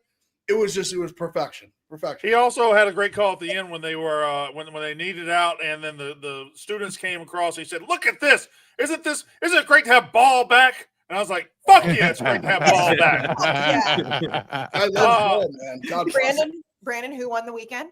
I mean, I go 5th on these, and usually I have to improvise or do something because somebody took mine. I get LSU by myself here. Like LSU is the easy answer. Hey, Ohio State and LSU are easy answers to go along with Florida State. But Ohio State won a national title last year. LSU comes in with a coach who isn't beloved by the fan base. He's respected, but he's not beloved. And they lost 5 openers in a row, and they're waiting to break back into the upper echelon of contenders. They've been patiently waiting. They just did it tonight. He said, yeah. Big F correctly said Florida State flipped their whole program. LSU flipped their program. They flipped it from pretty high up in the SEC to the top of the SEC. They're now SEC title and national title contenders, and they did it in the snap of a finger. And they did it on somebody else's field. They did it by going to a top 5 team and beating them and outdoing them at their own game. I think this is the biggest night for LSU since they won the national championship. This is the biggest game since they did that. And they won the week. I mean, maybe the only night that would come close would be beating Alabama at home. But again, I know I already talked about it, but contextually, to reinforce your point, it's the fact that for the first time in half a decade, LSU might have a very good defense. And that's what we all know. If you're our age, that's what we grew up on, was LSU having elite, badass defenses. And there was finally a threat and a bite to that unit that there has not been for far too many years. And let me tell you something about Lee Corso. Oh, okay. We got to move to the next segment. Sorry. We got to move to the next segment. I do have a Lee Corso take that I will give away on this podcast one day. No, give it now. No. It's got to marinate like the Doris Burke take. By the way, Brandon, watching you get your Doris Burke take off, like I didn't even know how long that had been simmering, but you could tell when you spit it out, that had been deep in your chest. About 3 years. And the lead. Okay, so I'm going to be real quick. Y'all do lose. Give the Corso take about 3 years, and I'll pop it out on y'all. Okay. Brandon, can you at least admit for just a second that it was a cool scene? So Big F, yeah, you know what's cool about the scene? About how they took all the ESPN, put them right in the middle of the field, and right on the biggest day possible for Lee Corso, There was Kirk Herbstreit's motherfucking dog. There was his fucking dog. Kirk, enough with the fucking dog already, man. This is Lee Corso's last day. He's flying Southwest. We got flight attendants saying, Lee Corso, he's the best. Meanwhile, you're fucking golden retrievers on a private jet. Fuck, Kirk. Enough with the fucking dog already. Wait, did we ever get an answer why that? I love Kirk Herbstreit. I love him. I love dogs. But goddamn, man. Why was Lee Corso flying Southwest? Has anybody given an answer? Yeah, because all 87% of the game date's budget goes to the dog on a PJ. Okay, no, I understand. No, LOL. No, really? for real. Wait, that's not a real thing. I mean, I don't know if 87%'s joking, but I mean, there's only so many private jets, Kayce. They're not going to get. You can't put fucking Lee Corso on his last. I fly Southwest into Midway every single week. You can't put that man on Southwest. He old yellered the other dog. This ain't slander of dogs. I love dogs. I don't watch game day for the dog ever. Okay, whatever. Big Ev, who lost the week? I mean, if you're giving me the leadoff spot, I'll take the chalk. I'll do the smart quarterback play. I'll take what you give me. It's obviously Alabama. Their program's in a head spin right now. They don't know which way is up. I don't know how they come back from this other than hiring a new football coach in a year to 2 years from now. I don't know what they're going to do. They're a soft, pathetic football team. I don't see the vision. I don't want to overreact to week one, but I don't see the vision. They just don't have it. They just look like they don't have it. Can't get a push on the line of scrimmage. Can't get any pressure on defense. Florida State ran over. Florida State completed 9 passes and kicked the shit out of them. Completed 9 passes. That's crazy. An embarrassment. T-Bob, who lost the week? T-Bob, you're muted. I just got my headphones back on. Okay, we're good. Sorry, couldn't hear over a second. My bad. Did you get older and this pissing thing gets out of control? Brandon, you nailed it. It's do y'all know who Alaric the Goth is? Oh my God, this nerdy motherfucker. I have a list. I have a list that I gotta write this yes, down. Casey. Is he a rapper? No, Alaric the Goth. Fuck up. It was an old barbarian that trained in the Roman army, and yet was the man who would eventually go to sack the city of Rome. Make no mistake, we witnessed the fall of an empire today. Objective, undeniable. As I said, Brandon, and you feel this as well, too long, all of us, have we suffered under the yoke of crimson oppression. And today, because I was still holding out hope. I said on recent episodes, Alabama still technically has the second most talented roster in the country. They've got a lot of blue chippers on there, blah, blah, blah, blah. And I said all that. I don't believe it's Ty Simpson, but who knows? But I was wrong. Alabama is officially dead. Dead. It's over. It's over, Alabama. You fucking cocksucking pieces of shit. You cocky fucking penthouse living motherfuckers used to sit up there and used to piss on all of us. When you beat us, you would say, oh, well, you should be happy. You put up a good fight. Blah, blah. Fuck you, you fucking cunts. Your time. Now you're down here in the suck. How does it feel? And the best part is, I know it feels worse for you than it feels for us because you're not used to being here. For 20 fucking years, you have lived a charmed existence where everything revolved around you. Everything you had, you got. Everything you wanted was at the tips of your fingers. You never had to worry about shit entering a single fucking weekend. And now, every fucking weekend, you're going to feel the existential threat of losing games that you didn't have to think twice about in the past. And so you have this standard that is so out of touch with reality. You're like a fucking trust fund kid that is bankrupt, and that makes me happy. And again, I hope that I can fucking bathe in your tears. I will cover myself in them. I will be consumed by them. I will drink them, piss them out, and drink my own urine just to enjoy your pain again. So get ready, because guess what? You spend a lot of time at the top, but it ain't no fun when the rabbit's got the gun. Is it, motherfucker? Fuck you, Alabama. T-Bob.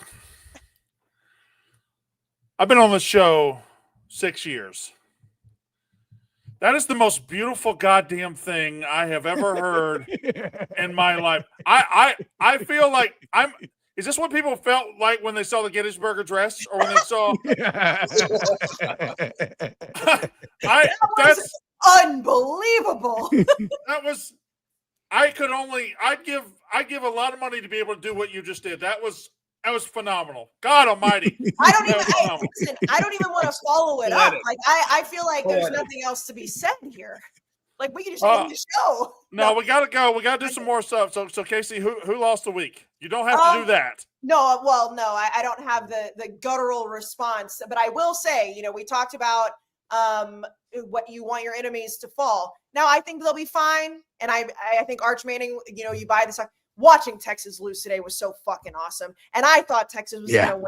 And I said, I'm going to take them. I'm going to lean Texas. I trust Arch more than Julian saying. Once I knew that take was dead and I was going to have to be wrong on this show and on the college football show, I didn't give a fuck. I was sitting watching my phone, scrolling, looking at all the memes, some of them absolutely ridiculous. You saw Arch Manning flipping burgers at McDonald's, and it was like, if his last name wasn't Manning, the shit that I saw on the internet today just put a massive smile on my face. And I will say this, that makes me a hater, and that's okay. Arch Manning will be a fine quarterback. He might even be a great quarterback.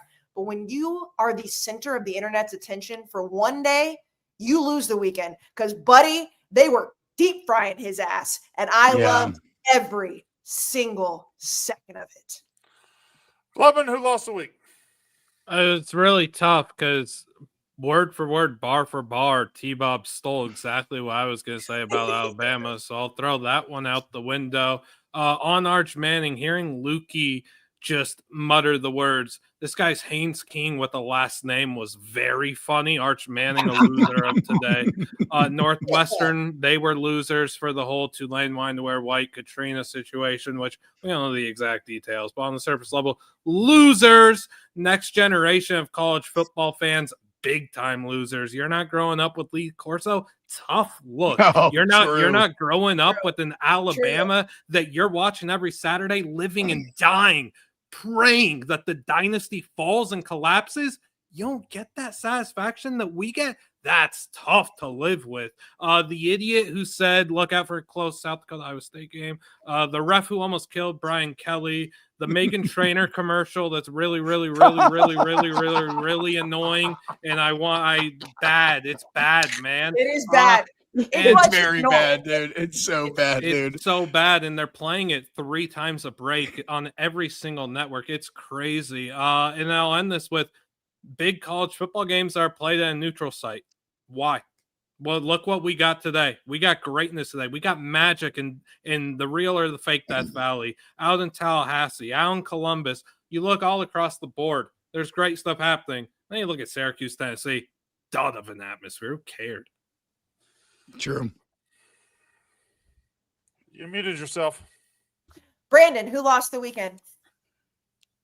Overthinking some of this. I can't follow up T-Bob, but I can just say Kalen DeBoer is the sole loser of the weekend. Yes, Alabama lost. Yes, every trailer park dweller, every Dylan from Auto Parts or whatever it is, whatever I call my character down there that is. Kalen DeBoer is the ultimate loser of this weekend. Kalen DeBoer now is going to live in a hell. He could be making millions right now, living in Seattle, sipping lattes, going to practice every other day, going 9-3 and 10-2. Being a god, his family's set up for life. He's in the great Pacific Northwest. Everything's great. His ass decided, I'm going to follow up the greatest coach of all time. I'm going to go down there with a great roster. I'm going to go Tuscaloosa, and I'm going to bring my West Coast sensibilities, and I'm going to come in here, and we're just going to have a laissez-faire attitude. We're going to have players go out there, and they're just going to we're just playing football. No, you got to be a fucking asshole in this league. You got to be a fucking dog in this league. You got to be a downright murderer in this league. He is not that, and his ass ain't going to last. What he's about to go through the next 3 months when they go 6-6 or 7-5 or 8-4 is going to be hell on fucking earth. Kalen DeBoer is the biggest loser. Brandon, I have a question for you. And this is obviously we can get deeper into your psyche at other points. Where do you rank Like, would you rather see Alabama's dynasty fall or like Ole Miss have a bad season? Because I'm starting to think you hate Alabama more. No. Don't. Here's the thing about me, no, Kayce. I'm not being. No. But this is a different level that I've seen. Kayce. I got so much hate in my heart. I got hate. Where you have empathy and where you have compassion and where you have memories, I have hate. I got hate for Ole Miss. I got hate for that bearded motherfucker over there with LSU. I got hate for that fat fuck down there at the end with Ohio State. I hate Michigan. I hate Oklahoma. I hate better than any hater in the fucking world. So if you say, oh man, it looks like all your hate's going to Alabama, no, I'm just spraying the hate gun at them right now. Gotcha. The hate gun. Hate. That's I got unlimited bullets. Walker. I got unlimited bullets. You're a generational fucking hater. You're just a generational hater. I know that they didn't come up because we didn't stop it, but I mean, Austin Simmons, Ole Miss, anybody? I didn't watch it, so I can't comment yet. He threw for 100 yards. Yeah, their offensive line's horrific. Mincy plays left guard. No, Mincy's hanging out with John Summerall. Oh shoot, Mincy's not an Ole Miss fan. Sorry. It's correct. All right, shit list time. Shit list. This is the one thing that stands out above all the other shit this week. I can see Big Ev licking his lips right now. Go. I thought about this a little bit. I was trying to come up with something, but I thought of something that really grinded my gears this week, and today specifically. It's this culture in this society that's brought around. A lot of handouts, a lot of things like you don't got to earn your spot. Oh, God. My shit list is the preseason poll. I'm sick. I understand it's a talking point. It's for the media and the boring talking heads say this and that. Earn it on the fucking field. Texas was number one. Why? For not a goddamn reason other than their quarterback has named fucking Manning. That's it. They didn't earn it. Alabama. They have no business being in the top 10. Why were they in the top 10?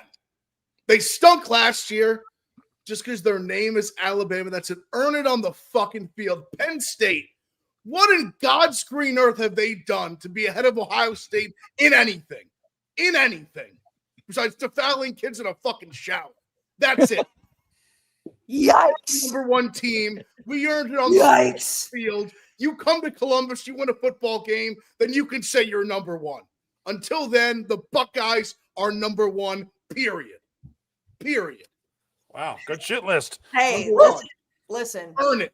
Earn the number one ranking. Earn your spot. Fire me the fuck up.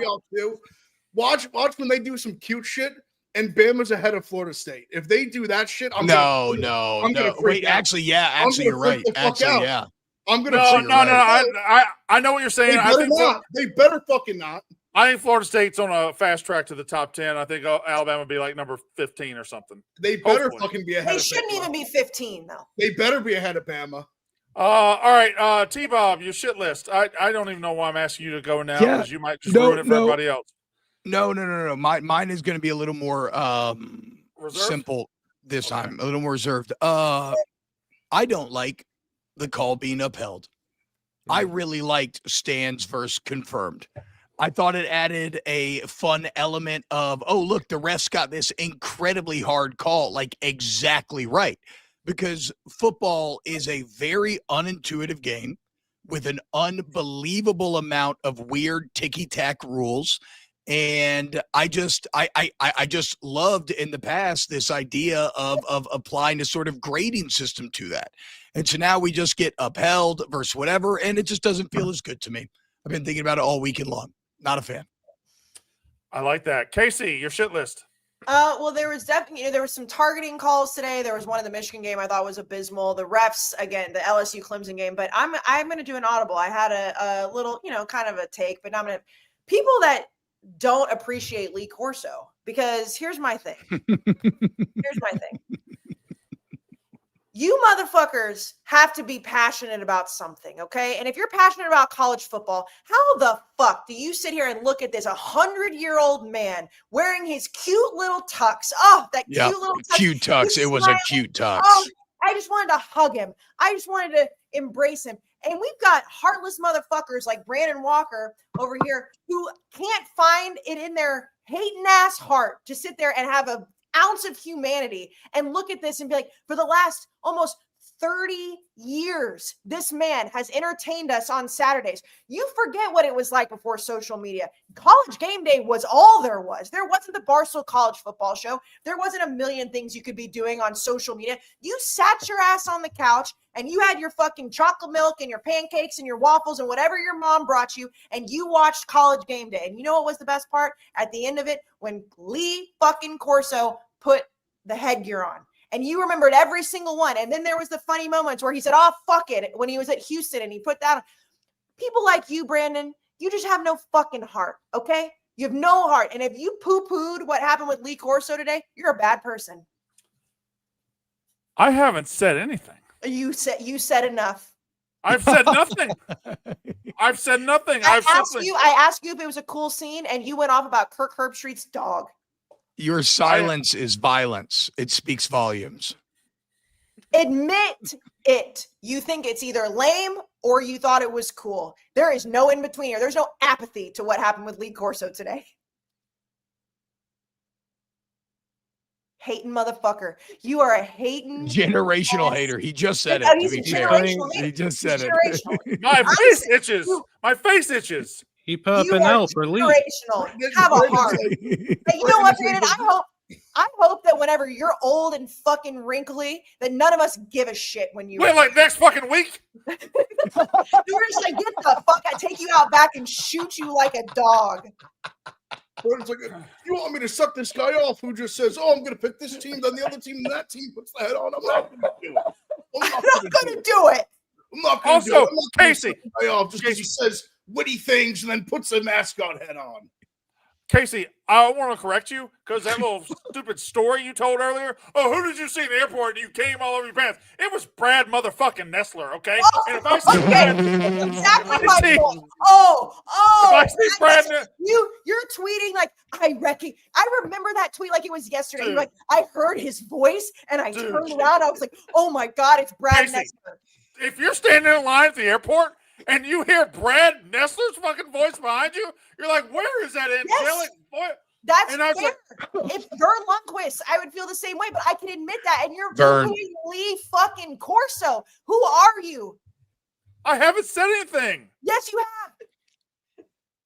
Your silence speaks volumes. Yeah. What's your shit list? Doing these podcasts when one of our teams is playing and we're just screaming their death is really insensitive and doesn't really make any sense. Parlay, folks. Doubling down on that, the people, this isn't to you, Kayce, this is to all the people that DM, tweeted, texted me, talked to me in the office all week saying, UCLA's got this, y'all are straight. No, I mean, I just try to tell you, Utah is so much better at every facet of the sport. You should have bought Utah stock months ago when I told you. They've got 2 top 10 picks at tackle, left and right. Like, this team is going to bully you, run you off the field. Every member of your defense is going to wish that they pursued a different sport, maybe something like crochet. This Utah team is the class of the Big 12. There is no there are 3 teams I like in the Big 12. That's been something I've been trying to say all day. Baylor, I don't care about Baylor. The whole Auburn thing's a different thing. I might be the only one that's not putting any stock in Auburn for what happened. I'm kind of just rambling on thoughts here. I understand, but Utah is by far the best team in the Big 12. They've gone undefeated. So mine is just people who weren't listening about Utah. That's my bad. I'll take that one. I'll go in the hood. Just Utah, by far the best team in this conference, in my opinion. I could be wrong. I don't think I will be. All right, Brandon, your shit list. There's an old in my refrigerator upstairs. There's this kiwi up there that's been in my fridge for like 2 years, and my wife is like, we're not going to throw it out. We're not going to throw it out. We're not going to throw it out. And like, she keeps saying we're not going to throw it out because it's still good. It's still good. I said, well, just because something's real old doesn't mean it's good. We're not going to pretend it was good the whole time. It's an old ass kiwi. So why don't we? Anyway, that's not my catch by Denzel Bottom. Yeah, Denzel Boston made a preposterous catch. Oh, great googly moogly. Anyway, Hey, hold on.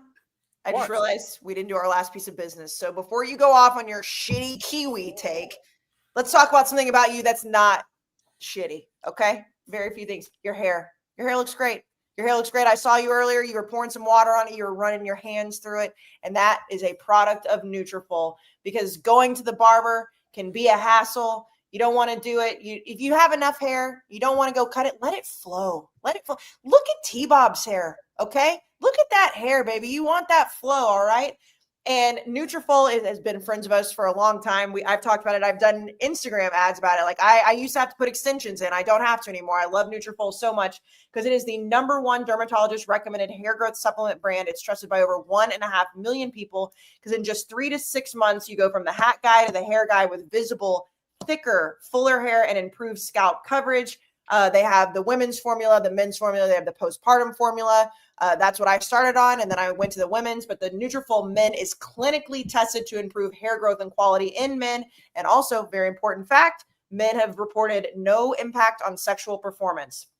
So start your hair growth journey today with Nutrafol. For a limited time, Nutrafol is offering our listeners $10 off your first month subscription and free shipping when you go to Nutrafol.com/men and enter the promo code UR. Find out why Nutrafol is the leading hair growth supplement brand on the market at Nutrafol.com/men, Nutrafol.com/men, promo code UR. That's Nutrafol.com/men, promo code UR. Brandon, get your hating ass hate take off. Little chat hate real quick. Grant Marino says, still no Penn State is in fucking sane. You played fucking nobody. You played a nobody. We're talking about the teams that played somebodies today. 130 teams fucking played. Y'all chose to play nobody. I picked you to win the national title, but don't go out there and play fucking nobody and then be like, where's our attention? Why didn't you pay attention to us? Because you weren't worth paying attention to, you whiny fucks.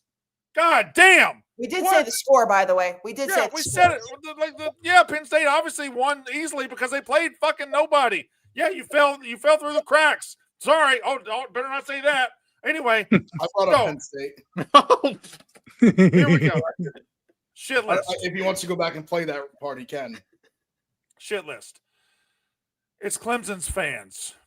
Probably their student section, which gets different rules, but I understand. But here's the thing. They didn't recognize in real time the fucking gift they got because the Barry and Brown catch was a phenomenal catch and deserves to be on highlight reels the rest of the season. It deserves to be, we had a one shining moment, it deserves to be there. But these over-officious jerks that were running the replay went back and decided to take every little inch and say, oh, actually, he didn't survive the catch. Yeah, 1 step, 2 steps, make a move, hit the pylon. That's a fucking touchdown. It's a touchdown every single time. And so Clemson fans, after that, there's a pass interference call that goes against Clemson, which is the most obvious pass interference call you've ever seen in your life. Guy grabs his jersey and holds on to it for 25 yards. And they start booing. They start throwing shit in the end zone. Dabo's throwing a fit. You guys got your ass kicked tonight by a better team, and that was a shameful display by Clemson fans. You were handed a gift by the refs, and you booed and you threw shit like petulant, whiny children. Fuck you, Clemson fans, for that. By the way, I mean, obviously LSU won the game. Can you imagine if that would have been the deciding factor? Like, I thought it was going to be. I mean, listen. And as somebody who picks Clemson, like at that point, I was like, LSU better win this fucking football game. Like they have to. LSU won that game 17-10. The actual score could have been 27-10. There was a touchdown that didn't go on the board, and then Brian Kelly stupidly gave away 3 points at the end. They won that game They won that game pretty handily. Just happened to win it by 7 points. It was I was like shaking mad. Like it was crazy. I had to kind of check myself and be like, okay, one snap and clear. That's the football golden rule. You have to deal with adversity. But again, as the story gets written, like I think what I like is that makes the win more impressive because how did they respond? 3 and out, drive down, touchdown in the game. There was also, Brandon, I know you tweeted this last night, a face mask. The refs were just abysmal this week, but a face mask wasn't it an Auburn Baylor that was just like the most obvious face mask of all fucking time? Oh, when he ripped the helmet off? Yeah. What are we talking about? Like, do you guys have fucking eyeballs? That was crazy. It's crazy. Like, I know it's like, oh, the refs are in week 1 too, but like, what are we doing? What are we doing? Okay. All right. We got 2 games tomorrow. 1 game on Monday, and we'll be back again on Tuesday, I think. I would say we're going to sit here and preview the 2 games tomorrow, but it's Notre Dame, Miami, it's South Carolina, Virginia Tech, whatever. Have fun with them. We previewed them on our last episode. Iron a pick off. All right. That's it. Thank you for joining us live, and we'll see you Tuesday. I'm Unnecessary Roughness. All right. Everybody smile. Later, guys.